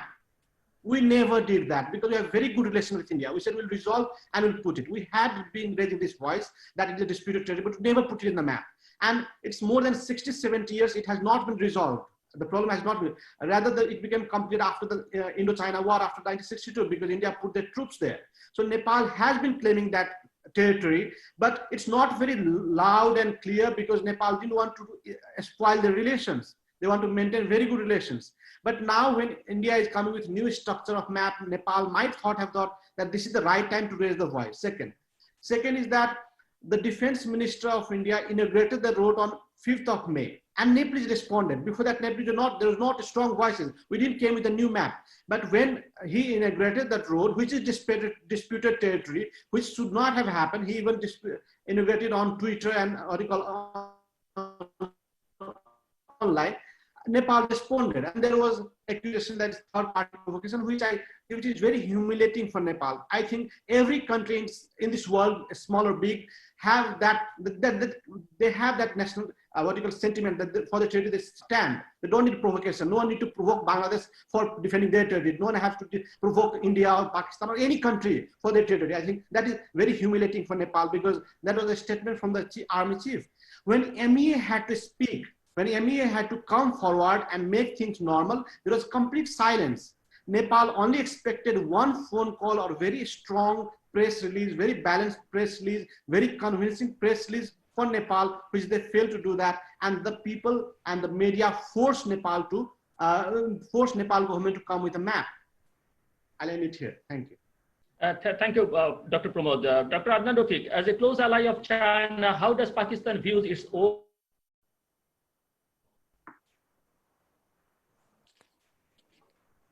Okay, I think I couldn't completely hear the question, but I got the main idea. I think, increasing Chinese assertiveness and involvement within South Asia gives another option to the local elites in the smaller countries within South Asia. It provides them with both an economic and a political alternative where the China can be relied upon when it comes to international diplomacy on multilateral platforms and so on, where China can be relied upon as a partner or is seen as someone that can be relied upon as a partner for socio-economic development. It gives smaller countries in South Asia greater bargaining power vis-a-vis India, the largest country in South Asia. It gives them the local elite, especially the development model that is sort of followed by China or co-evolved with China under BRI. We have seen in CPEC kind of projects in Pakistan, that the big ticket infrastructure projects are really appealing to the local elites for a variety of reasons.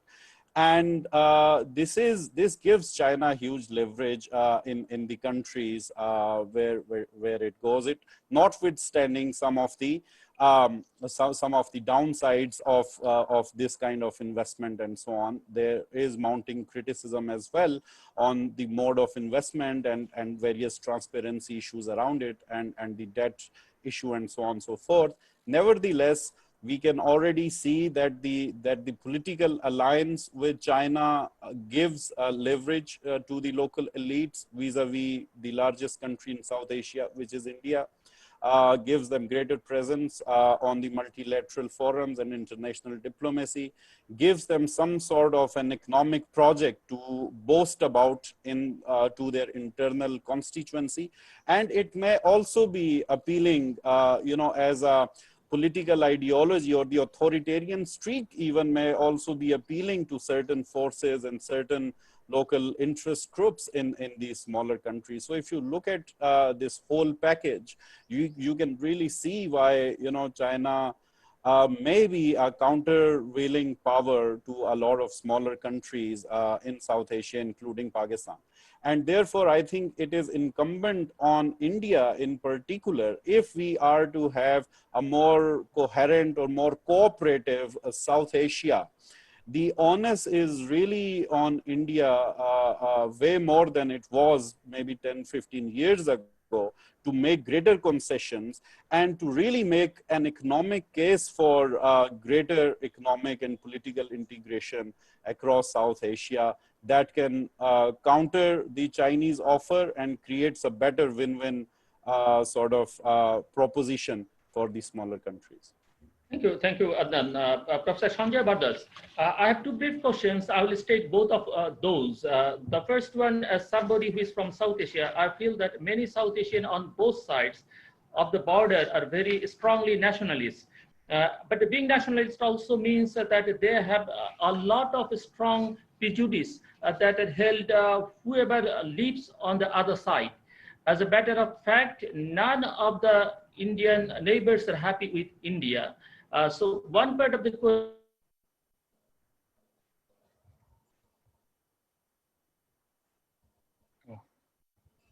I heard your. Yeah, we can't hear the last part. Yeah, we can't hear the last question. Can you repeat the second question? Should I repeat? Yes, first question I got about the border, but the second question I get. And so one part of the question was what can be done about reducing prejudice on both sides of the border. And the second is, it seems to me that much like President Trump has been using Islamophobia, not just as a beating stick for the Muslim community, but also using it, it seems that it appeals to some of his voters. The ruling party, Indian ruling party in the BJP has also, it seems, under the guise of Hindu nationalism, seems to either promote or look away when Muslim, Christians, Sikhs, and Dalits are persecuted. So I would like your opinion on those two matters. Dr. Sanjay. Yeah, thank you very much. I think there are many points have been raised about India and all that. First thing regarding border, I have told from the very beginning that the Red Cliff Award has become Red Cliff blunder, and that has created a lot of trust deficit and mistrust among the states. But you can see that India always tried to resolve the border issues very amicably with all the South Asian countries. And the best example is that we have sorted out, we have resolved the issue with the land boundary agreement with Bangladesh. And I think there were no issues, no dissatisfaction was raised from the Bangladesh side. So India is trying to resolve all the border issues with the neighboring countries and never use the military as a source, and never really use any other kind of might to resolve the border with the neighboring countries. So I think this is the first question. Second question about the Islamophobia and the Hindu nationalism, I think you can see that there is a strong voice within India about a secularism, or you can say to keep the plural stand of India within the country. India never been, you can see from the last 200 years that we try to promote the democratic secular values in South Asia and including India. But you see the neighboring South Asian countries, they have basically adopted the religion as their political tool, or you can say that their state identity. And this adoption of this religion as their political tool or state identity has tried to mobilize the forces within India along that line. And I think that has created an identity problem between South Asian states. I think we have to look into our home, that what is the other countries that in South Asia. I think it is not good for any country if they are taking the path of ethnicity or the religion or the caste. That would definitely fracture the society in future. But very interesting point has been raised about, I think we should not go very selectively about India's approach to dealing with South Asian countries. And it is just not about that India has a political relations with Bangladesh. India has very much developmental relations, very much economic relations. I think India has developed developmental partnership with Bangladesh in last 2 decades. You can see that India is the largest, India has given the largest line of credit to Bangladesh to develop Bangladesh infrastructural projects. India is also sharing, and India also cooperating with Bangladesh on energy issues. I think around 2100 megawatts of electricity has been provided to Bangladesh. But India has also asked Bangladesh to invest in Bhutan's electricity sector. So my point is there that India had been very carefully dealing with the South Asian countries, including developing the developmental partnership and others. I think the Pramod and others, they should not forget that it was India who first developed road in Nepal. It was India who first developed airport in Nepal. It was India who first developed the hospitals in Nepal. I think we should not forget what India is doing in Afghanistan. We have only purely developmental relations with Afghanistan. We are developing their road, their parliament, their hospitals, all that. You can see in Sri Lanka what India is doing. India has developed a rail line from Jaffna to Colombo. India is developing, building 50,000 houses in northern Sri Lanka. I think if you are looking holistically, that India has very developmental, very constructive approach towards the neighboring countries and try to bring all the neighboring countries into the development port. I think we should not go very selective all that. What about China? I think what the vacuum, definitely if there are relations between India and Nepal. I certainly agree, but that was a mistake that India did in 2015. That was unofficial blockade was there, and that has hurt the sentiments of the Nepali people, and that had gone. But it doesn't mean that you are forgetting what the 100 years and 200 years ties with Nepal is there. I think what the democracy they are enjoying in Nepal, it was very much supported by the people of India. It was very much supported by the leadership of India. They have gone and supported the democratic movement in Nepal. So I think my point is there, we have to be, we are not supposed to be very selective that you are just putting one issue and raising one issue and forgetting that many things that India had been a source of peace and stability in South Asia. They did not bring the Cold War politics into South Asia. They did not have any military alliances with any extra regional powers in the region. And India is not, I think India is the largest. India has around $100 billion of trade with China. And I'm not asking that any other South Asian countries, they should not develop economic relations and economic ties with China. They can very much. But problem is that if it is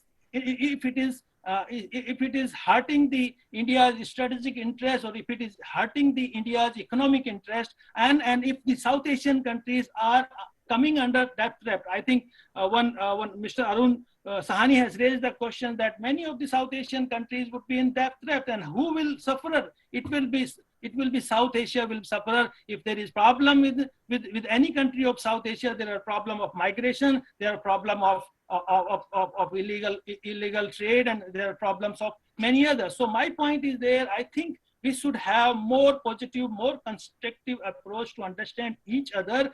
We forget the history, but if you are talking about the present context also, I think what the South Asian countries, they are trying to develop a trust, and it started in India from last 2 decades. I think from Gujarat Doctrine. You read carefully about Gujarat Doctrine and what the Gujarat Doctrine did. It has resolved the very critical issue that Ganges Water Treaty was signed between the two countries. And I did not read a single write-up that anybody has criticized the Ganges Water Treaty. We have resolved with Nepal the water issue. We have also helped the other countries to resolve the bilateral issues with India. So my point is there that from Gujarat Doctrine, we have developed the non-reciprocity. During Manmohan Singh, we have developed the constructive unilateralism. We have given aid and assistance and developmental assistance to all the South Asian countries, and then it has come to the neighborhood first. I think what Modi went to Pakistan, he tried to develop very good relations. He had very excellent proposals in the SAARC summit in Kathmandu, and again in the COVID, I think we have called the conference of SAARC countries, and we have we all the South Asian countries, we are thinking positively. We have developed a COVID fund to come out. I think we should not go very selective. We should look that we are one community. We are part of common ecological organic system. There are all the neighbors within India. You can see within India, and that kind of proximity, that kind of complex interdependency, we have to understand together, and we can develop. Just criticizing India and alleging India and making other countries, I think if it is giving a better opportunity with tying with China, they are very much autonomous and independent about doing so. But India certainly have its own understanding to dealing with the neighboring countries and entertaining the extra regional powers. India, there are a lot of discussions and debates in India about US-India strategic partnership and India joining the US alliances in Indo-Pacific region. I think India is going very carefully. India is not having any kind of military alliances with America. They are developing a strategic partnership across the globe, and that would bring a stability in the region. Thank you very much for. Thank you, Professor. Professor Ali Riyad, most of the South Asian countries are not happy with the two giants. Some of them are trapped by China, and some of them are very much politically interfered by India. On the other hand, West, especially USA, look into this region, which is strategically very important with the eyes of India. So what are the political diplomatic options for these vulnerable countries? Dr. Ali Riyad. First of all, Zulu, franchising foreign policy like McDonald's, which is being done from Washington with respect to South Asia, is a terrible policy. South Asia has always been seen through a very ad hoc measure. Now it has been franchised like McDonald's by the Trump administration. In part, it started at the late Obama administration, but it has now become the mainstay of US foreign policy, which I don't agree with. I think it's a terrible policy to begin with. That's why I said at the beginning that the very absence of the United States in the region, which is very unusual circumstance. Now, having said that, is the South Asian countries basically sandwiched by these two powers that you have referred to, that is India and China. You're absolutely correct that, this is the preference of the South Asian smaller countries, and I'm deliberately using the term smaller, that they have to choose between China and India is detrimental to the interest. Anyone who thinks that we have to think as a South Asian, if India thinks that it has to think like a South Asian, then if it insists that if my strategic interest hamper, I'm not going to allow Bangladesh to have a trade relationship with China. That is a very very much, intrusive policy, patronizing, so to speak, what did I do for you kind of thing. And when it permeates in the intellectuals, that is where the problem is. That is what the problem is. Look, when it permeates the civil society with this kind of mindset, we have done it. We have done it for you. That is what the problem is.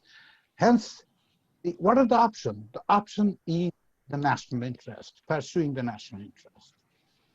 Can take, for example, Bangladesh. We're talking, through CGS, which is located in Dhaka in Bangladesh. What should be the Bangladesh policy? Should Bangladesh leave complete relationship with India? It's not possible. It's not possible because geographically it is encircled by India.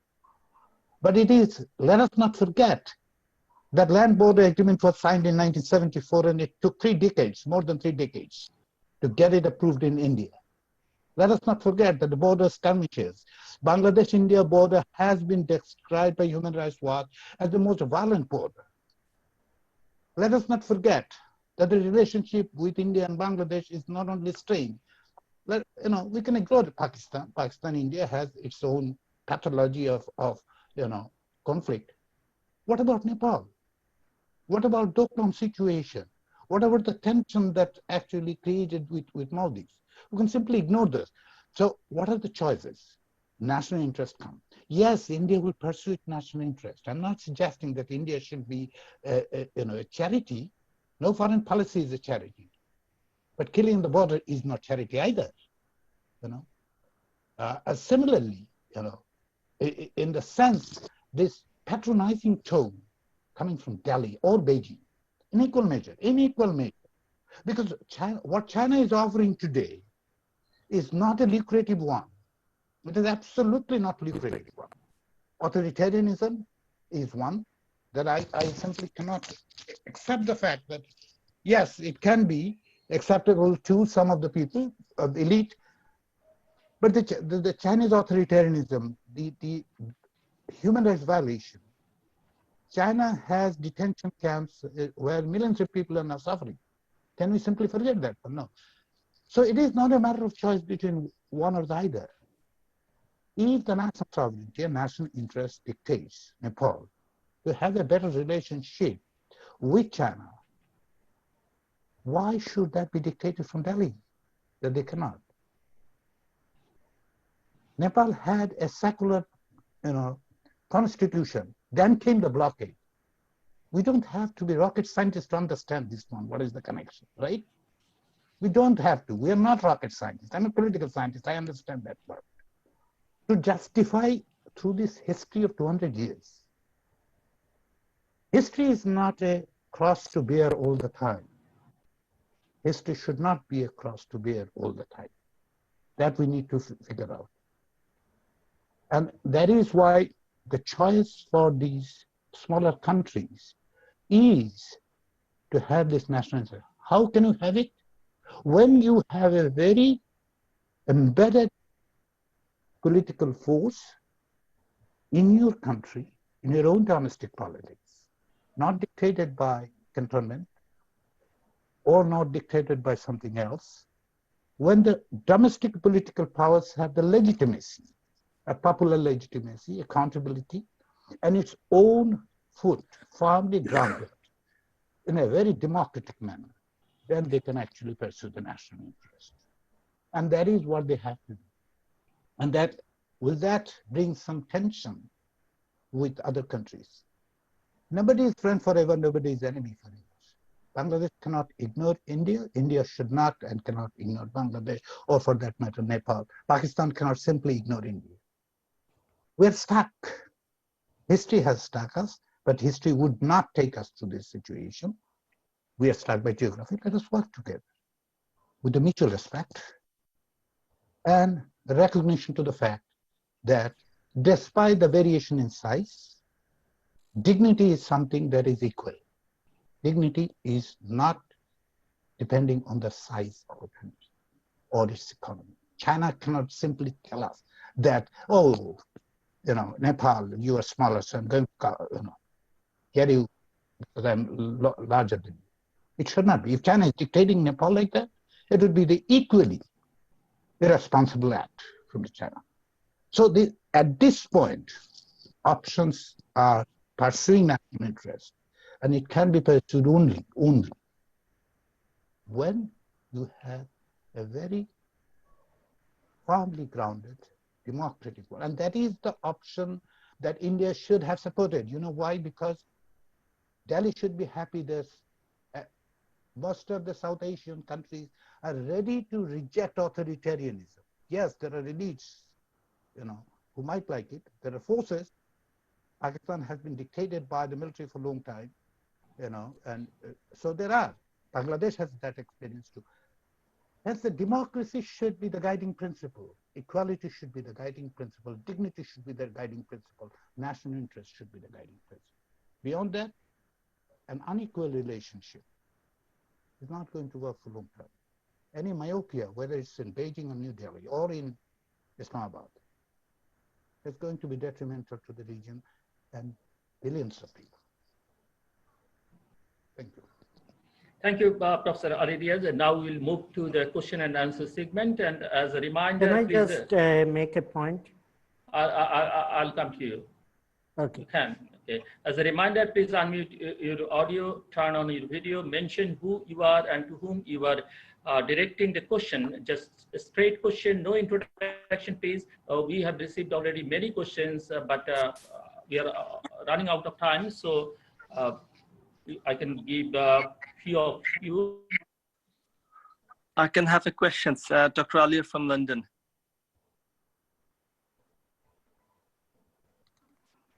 Can you hear me? Yes, we can hear you.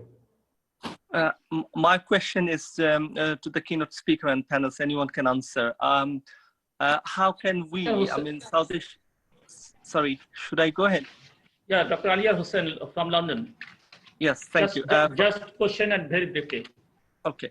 How the local political leaders, regional leaders, they can enhance or promote youth leadership. So the problem we are raising, and this can be dealt in 2030 agenda for SDG or even DP, however we look at. So how the political leaders, regional political leaders can enhance youth leadership so that the youth can actually handle the future challenges. Thank you. Lieutenant General Moinul Islam, former Director General of Border Guards Bangladesh, former CGS of Bangladesh Army, and former PS of Bangladesh Army. Lieutenant General Moinul Islam. Thank you, Mr. Hussain. You have asked a very nice question, and that is the reality. Because we are thinking, most of us, I'm not telling everybody, most of our thinking process, as Dr. Ali has already mentioned, people are thriving for a real democracy. The real democracy will always decide the real leaders. So this is all happening in Southeast Asia. So we must give opportunity and create an opportunity for the youths to set their own future first. And for that, and democracy only can give that. The young leaders should come up, and sometimes even in many other countries, even the youth leadership are always suppressed. They cannot really express their views. Probably the politics and the development, in priority, the politics get the upper priority than the development. But the benefit of development will be benefited, used by the youth in the future. So that is very important to develop youth leadership. Thank you. Thank you.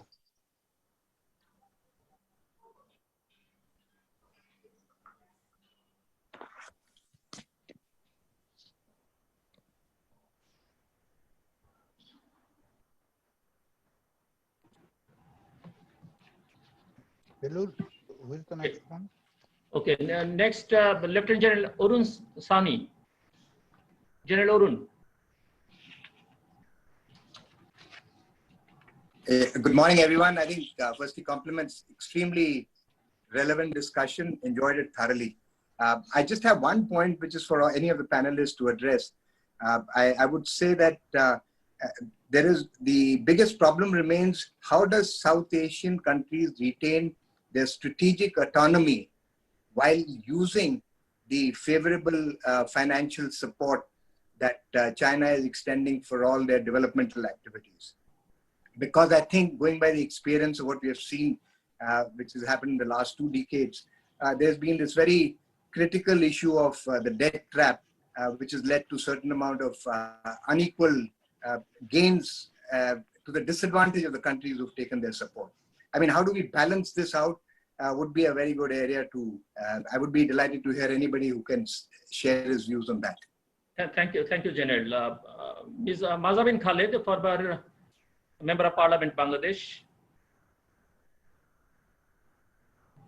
Please unmute your audio.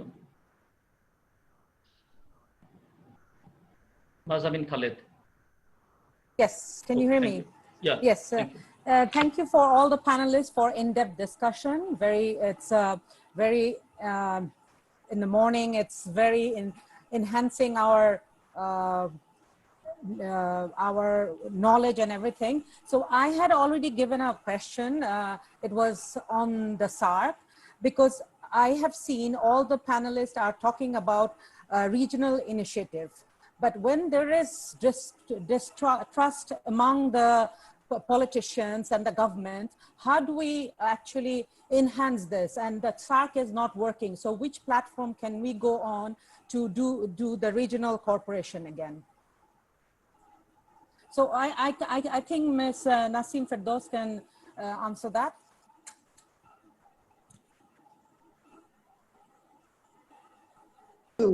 Thank you, Ms. Najibin. Actually, I keep saying that people have...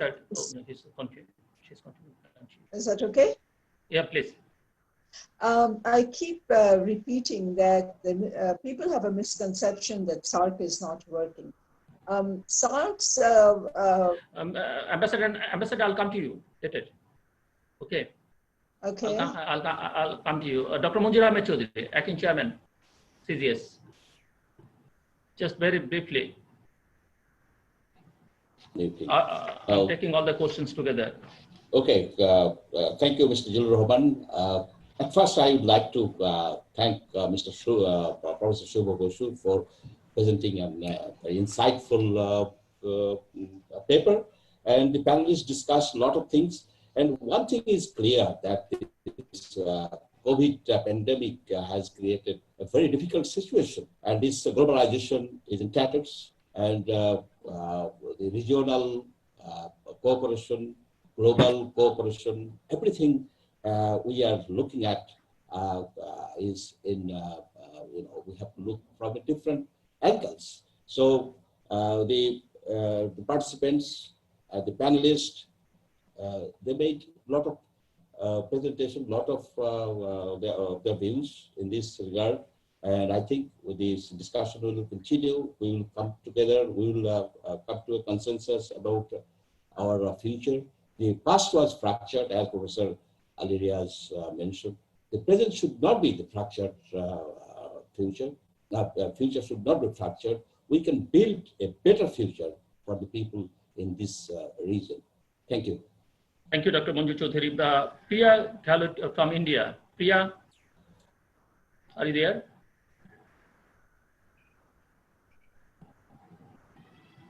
Priya Galut? No, she is not here. No. Priya, can you hear me? Okay. Now, Dr. Rashid Al-Mahmoud Timir. Are you with the Dhaka University? Thank you. It was an excellent discussion. I have so many things to take on and to deliberate upon. I would just come on 2 issues.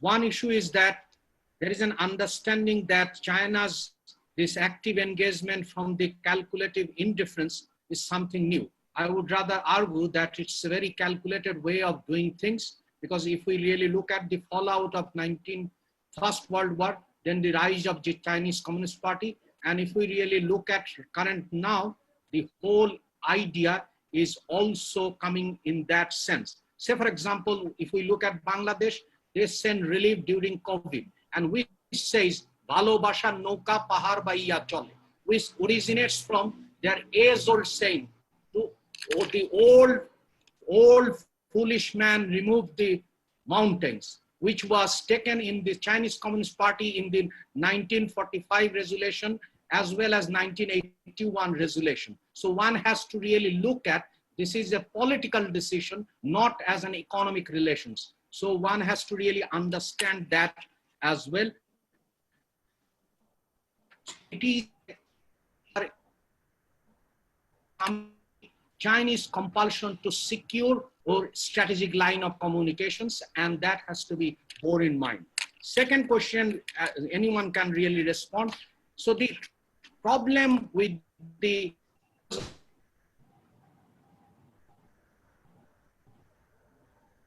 We can't hear. Contradiction and the idea of India that is inhibiting India to take a decision to be a regional power, being from pluralism. What is India? That has not been resolved, and it has been rather fragmenting, segmenting, and polarizing. Secondly, India doesn't have a political strategy. It ping-pongs from SARC to BIMSTEC to BIBM to anything you name it. So it doesn't have a kind of a consistency in terms of South Bloc's attitude or in terms of policy.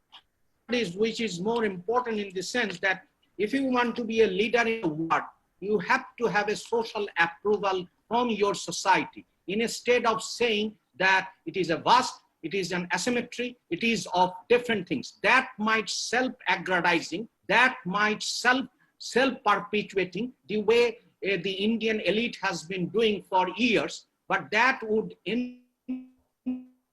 not without really understanding what it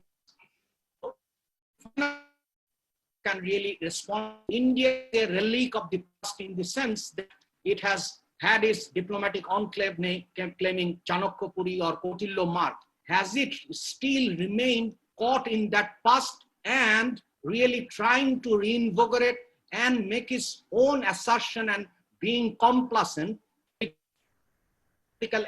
while losing in reality its grip? I could explain those in greater detail, but thank you for giving me the chance.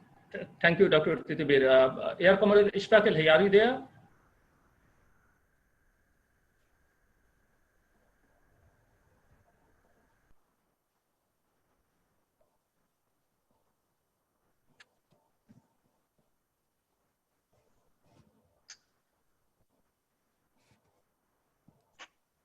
Air Commodore Ishfaq, are you there? Dr. Pramod, can you hear me? Yes, I can hear you. Just in 1 minute, huh? Sure. Please. Yes. Pramod Joseph. Were there any questions? There are many questions actually. Yeah. So your final remarks. But we are running out of time, so we can repeat the questions again. Thank you very much. I have nothing to add. Okay, thank you. Thank you. Dr. Adnan Rafiq. Thank you. I think I'll take up the youth issue because, South Asia in general has a very young demographic. We have large number of young people. However, I think they are particularly on a learning curve when it comes to understanding the political realities in this part of the world. And it might be a global trend, but, these youth have shown susceptibility and vulnerability to the populist leaders emerging in different parts of the world. We see from Brazil to perhaps Pakistan and India that youth has, in the name of change, in the name of different kind of politics, they have shown vulnerability to right-wing populist regimes. So I think it's really a matter of, and that's sort of linked also with the development priorities within these areas where we've seen that the local elites, because part of the politics in this part of the world is based on the patronage structures, which really benefit from big ticket infrastructure projects. So there has been less of a focus on education, on professional development, health, welfare, social welfare, and so on, compared to developing big infrastructure projects, which are more lucrative because they feed this vast patronage networks that exist in most of the countries in South Asia. So these both trends need to be looked at, and youth needs to be empowered, involved in the politics, and it will have to sort of go through this learning curve, I suppose, before we can have more of a broad-based politics and a new kind of politics emerging in the region.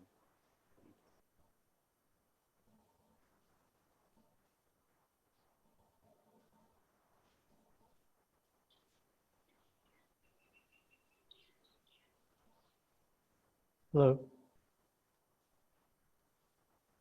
Hello.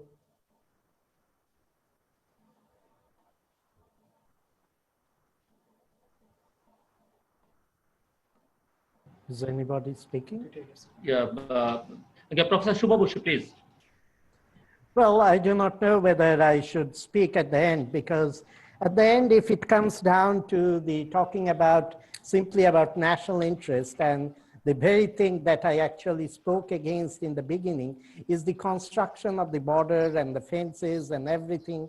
That is actually from an international perspective.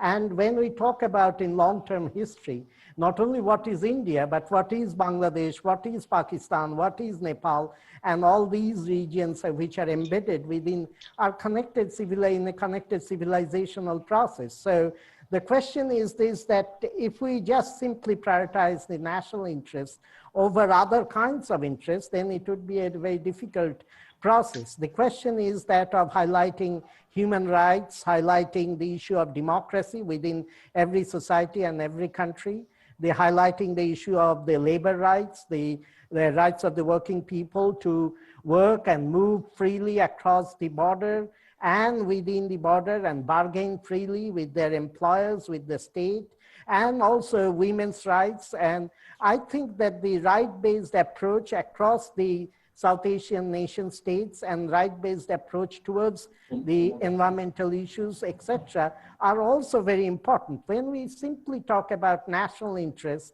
I think we tend to lose the wider perspective of the problems that exist in South Asian society. The more we speak about national interests, the more, whether it is Indian national interest or Pakistani national interest or Bangladeshi national interest, the more, or Nepali national interest, more we lose track of the wider issues that actually confront South Asians in everyday life. And the basic thing is this, that that is a problem. And as a kind of, I think I am a kind of internationalist, I would look forward to the day when I can drink my coffee in Landi Kotal and eat my lunch in Delhi and have my breakfast, have my dinner in Colombo without any kind of passport. I think I am thinking about a kind of European Union like South Asia, rather than South Asia divided by national interests, borders, and all those things. And the more, if we talk simply about the competition between Indian national interests and Bangladeshi national interests or Nepali national interests, then what we lose sight of the border issues that actually exist in the society. That's all. Thank you. Pramod, are you there? Yes, I'm here. Pramod, here is a question from Mazhabin Khalid, the former member of Parliament of Bangladesh. It's directed to you that we have noticed that SAARC, the regional cooperation, has failed. So how do we initiate multilateral regional cooperation again or revive SAARC? Look, first, as a South Asian, we should learn how to respect the rules of the game. We have created SAARC not for bilateral issues. We have created for multilateral issues, for regional issues, and we should stick to that rule and follow that rule. Then SAARC will work, BIMSTEC will work, and any kind of regionalism, BBI, and everything will work. That is first rule. Second is that when one country has national interest, other also have. Let me give you one example of BBIN. Why BBIN is not moving ahead? There is no Pakistan, there is no China, they're all very good relation countries coming together, Bangladesh, Bhutan, Nepal, and India. The problem is that India is a bigger economy. And in a structure, what Sanjay sir said, we agree to that. But with that structure, with that economy come responsibilities as well. So when one Tata Nano, which cost 1 lakh in India, cost 7 lakh in Nepal, and maybe 5 lakh in Bangladesh, Bhutan, there will not be same rule for that. There cannot be one rule for that. So we have to understand that, how to resolve that. People just make rules. When this rule was made that there will be motor vehicle agreement, on that day I said I'm not agree to that, because Nepalese will protest, because here one Tata Nano or one truck cost 7 times more than what it cost India. So India will benefit because they have cheaper trucks and all. So if you don't understand that particular technical part, anything will collapse. That is very important to understand. So that is first. Second is that we have to put all those bilateral issues at the back burner and stick to the rule. Third is that we are too conservative when it comes to regionalism. Regionalism is, SAARC is not only South Asia, we have to see beyond South Asia. I'll give one example of our elite. South Asian elites they talk about European Union where there is no visa, no passport to travel. But we don't want Dalit and some caste people entering our house. So this is the change we need, even in our attitude and behavior and society and all. It has to start from home. If I don't allow Dalit to enter my kitchen, I'll not be allowing many things. So there is a need of awareness, bigger awareness in South Asia, which is really lacking. It will take time. We can talk and talk. And in this forum of academic, we can talk very good things. Like, oh, India is a structural or all this. But when it comes to practicality, the Indian government do not behave like the Indian academicians, and same with all the countries. It's Nepal, we can talk, okay, let's come together, but there are problems, and that has to be resolved at the government level, because they are the one who will act. We can just make a statement, make voices, and it can be balanced, academic and everything. We sound very good. Maybe we think that tomorrow everything is resolved at the end of the day, but it's not. The problem is same, and it will remain same until those particular technical behavioral attitude and all those awareness is changed. I want to end it here. Thank you. Mohammad Amirana. Amir. I can't hear. Mohammad Amirana. Hello. Now can you hear me? Yeah. Final remarks. Yeah. So I think the Professor Sabu Basu has made a very valiant argument that we have to recolonialize ourselves. And this is mainly the problem, that the elites in South Asia are behaving like a new colonial masters with their other classes. So this is important. And the second, that after this process, civilization have to dialogue with each other. We understand that China represents a different set of the values, civilizational values, and South Asia represent a different civilizational values. But the problem with South Asia that this is quite fragmented, and India thinks that this is the custodian of all civilizational value, if we may say the South Asianness. So this is the problem, and this is the problem of the mindset in Delhi. Though he has his own many internal issues, but he at the same time he wanted to be very aggressive, opposing itself the one civilization player. I think this comes with India can get this role with its responsibility and having the good relationship with all other South Asian nations which share the same socio-cultural and somehow the political values. And unless India will not change all this behavior, development is not the tool which we can say that it's. And I like the argument by Professor Ali Riaz that the dignity is very important in bilateral relations. And that's why this was the dignity has triggered all these regional and multilateral forums. If there is no dignity and you are just giving the daan to your neighbors, poor neighbors, this is not going to change your relationship with your neighborhood.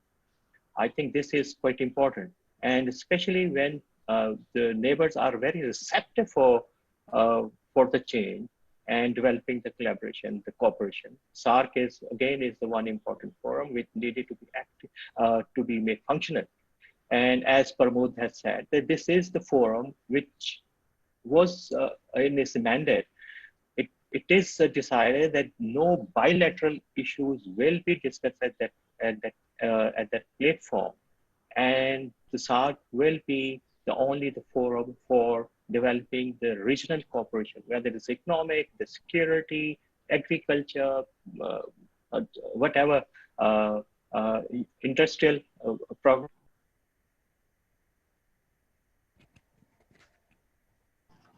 SARC was an excellent idea which had come from the sense of the South Asian and South Asian civilization context.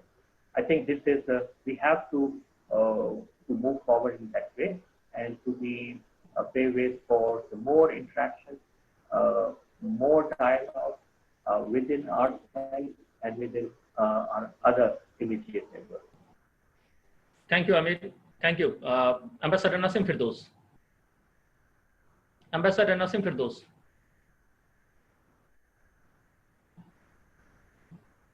Ambassador, can you hear me?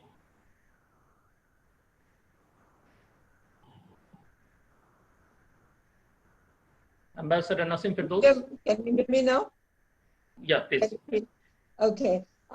Just a quick few points. The first is that I would like to remove this misconception about SARC because I've been hearing this over and over and over. The point is the SARC does not allow bilateral discussions to be made within the forum, but only on the official forum. There is a space for discussing bilateral issues in something called a retreat, which has been established as a part of the SARC, which was established in Bangladesh at the past SARC summit. And the idea was to discuss the bilateral issues, contentious issues in that retreat behind closed doors and away from the media. So that forum exists, and that the mechanism works as well from time to time. This is the first issue. The second issue is that SARC is working in the sense that its primary concern was to bring people-to-people contact, improve the people-to-people contact, and that has been developed to a great extent in the sense that there are so many SARC associations now. Dental Association, Doctors Association, etc., etc., etc. So these people are coming together and sharing thoughts and ideas, and that is what has to be promoted, and the governments have to continue to allow these to grow and develop, for SARC to develop in its proper format. The third thing is that we must not forget at any point that China is a permanent member of the Security Council. And all these smaller countries within SARC have to depend on China for its national interest issues, quote unquote, national interest issues, which come in front of the Security Council. India has been trying to become a member of the National Security Council for about 30, 35 years. It has been campaigning. Initially, it was campaigning in very openly, but now that campaign has sort of slowed down. But India could only if India can gain the trust of the South Asian countries and its region, then only it can contest for the United Nations Security Council permanent membership.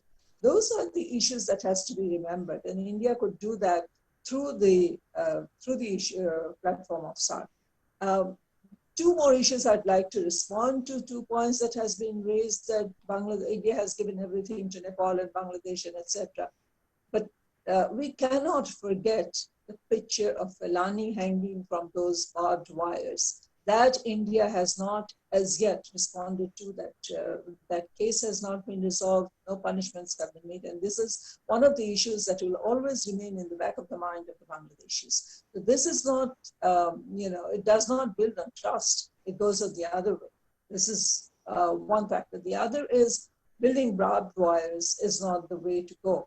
If you want to develop South Asia, you don't want to fragment it, but you want to develop it into a cohesive group, then those barbed wires have to be removed. And then the trust factor has to be developed. Otherwise, there's no hope for South Asia. It will become fragmented. It will remain fragmented as long as India doesn't show the leadership. The Gujarat doctrine, we know that India has moved away from the Gujarat doctrine, which is a great idea, which was explored, and it was not carried forward.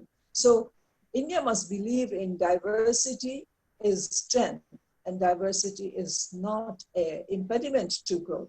And that is what India's first concern should be, even in terms of its own federalism.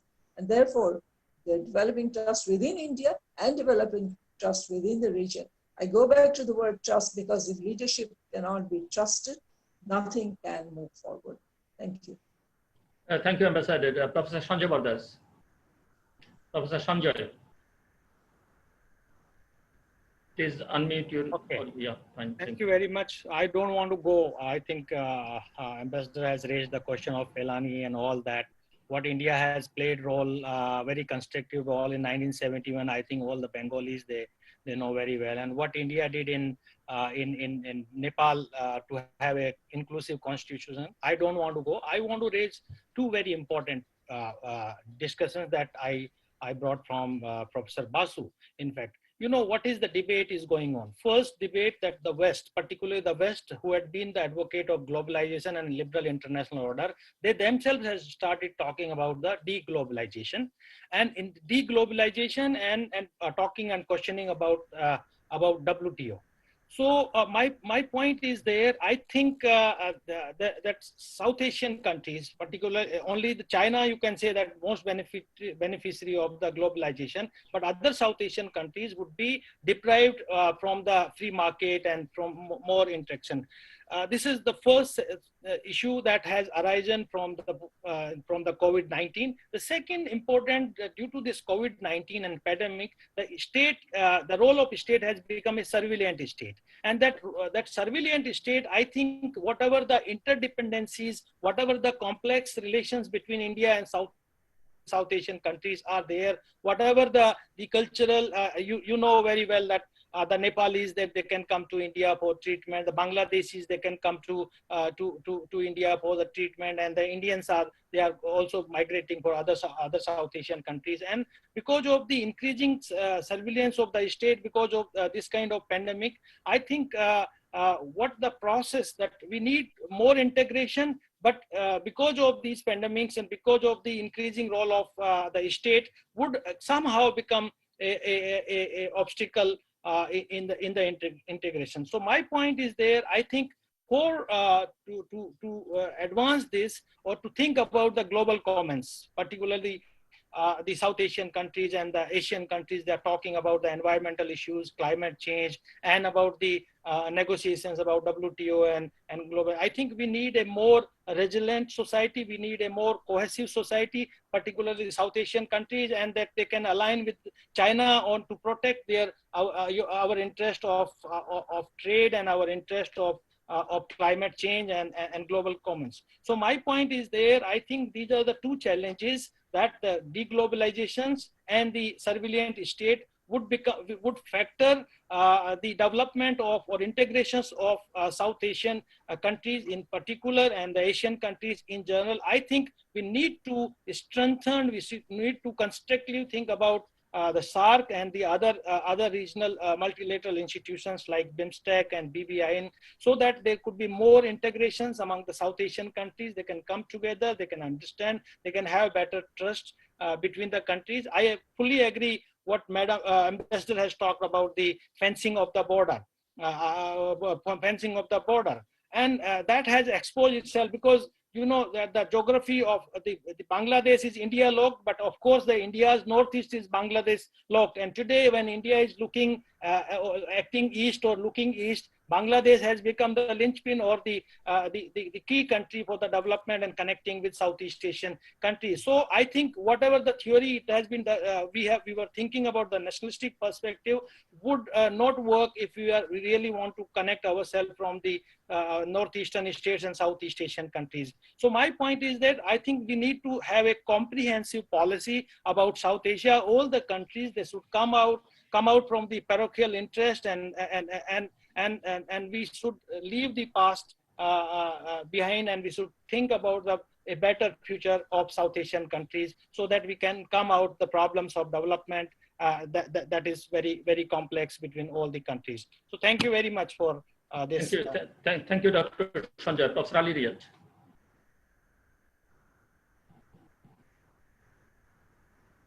Please unmute your audio, Professor Ali Riyaz. Sorry. As to conclude, We can't hear you. Yeah. What is happening? Can you Yeah, hear it's me fine. now? Yeah, fine. Thank you. Okay. To conclude the conversation, from my part at least, is, I put it in a very simple manner, that South Asia looks different from Male or Kathmandu, from Dhaka, than Delhi. Similarly from Beijing. The point that I'm trying to make is this: the perspective matters. Moving forward, this perspective would be the essential one. How do we see? Can we empathize with others?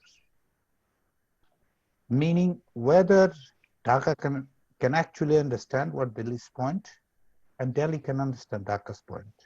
Islamabad can actually understand what Kathmandu is saying. Those are the issues that the SARC was there, but the bilateral tension between two countries that eventually has brought to, if Ambassador Firdaus doesn't think that it's dead, maybe it's working, maybe, but it's not working as it could have been. It's not. Hence, going forward, returning to history is not going to help. My friend Shubha Basu wants to go without the border, like Europe, since he has lived in Europe, so am I. The problem is, before that, the border was created. The border is there whenever necessary. It has been erected. In case of South Asia, when you are fencing a country like a cage, you are fencing a country like a cage and asking it to be your friend. You're putting a roadblock and saying that, okay, hello, you are my friend. It's not. It doesn't work. It doesn't work. It simply doesn't work. You may not understand it sitting in Beijing. So it is not a binary thing. General Sani has raised the question that I want to go back and finish my conversation today. That what are the choice? How they maintain the autonomy when someone is coming with a big bag of money and going to put you in a debt trap. Diversification. Diversification means politically, economically, and diversification within the region and beyond the region. That diversification, if Beijing expects that Dhaka would remain hostage to it because of the BRI and the money, or Delhi thinks that Kathmandu would remain bound to Delhi forever because once in a lifetime it had helped them, whether it's 1946 or 1971. You got the democracy because I did it is an insult to the people of Nepal. That because the India supported, that's why Nepal got the democracy? No, people fought for it in 1990s. On the street, died. This is the approach that is not going to help. It would not help if it comes from Beijing, it would not help if it comes from Istanbul, it would not help if it comes from Washington, DC either. So that's why my point is, let's try to see South Asia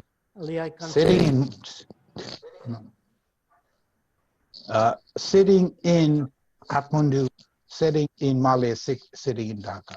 So that's the point that I would like to make. Thank you. Thank you, Professor Ali Riyaz. Well, Dr. Shubha Basu and the panelists, thank you very much for sharing your invaluable insights with us today. You people are fascinating. We appreciate it. And it was great to have you all lead this discussion, and to all of you for your terrific questions. So thank you all again, and we look forward to your continued involvement with the CCS and the Bay of Bengal conversation. All the best, good luck, and goodbye. Bye-bye.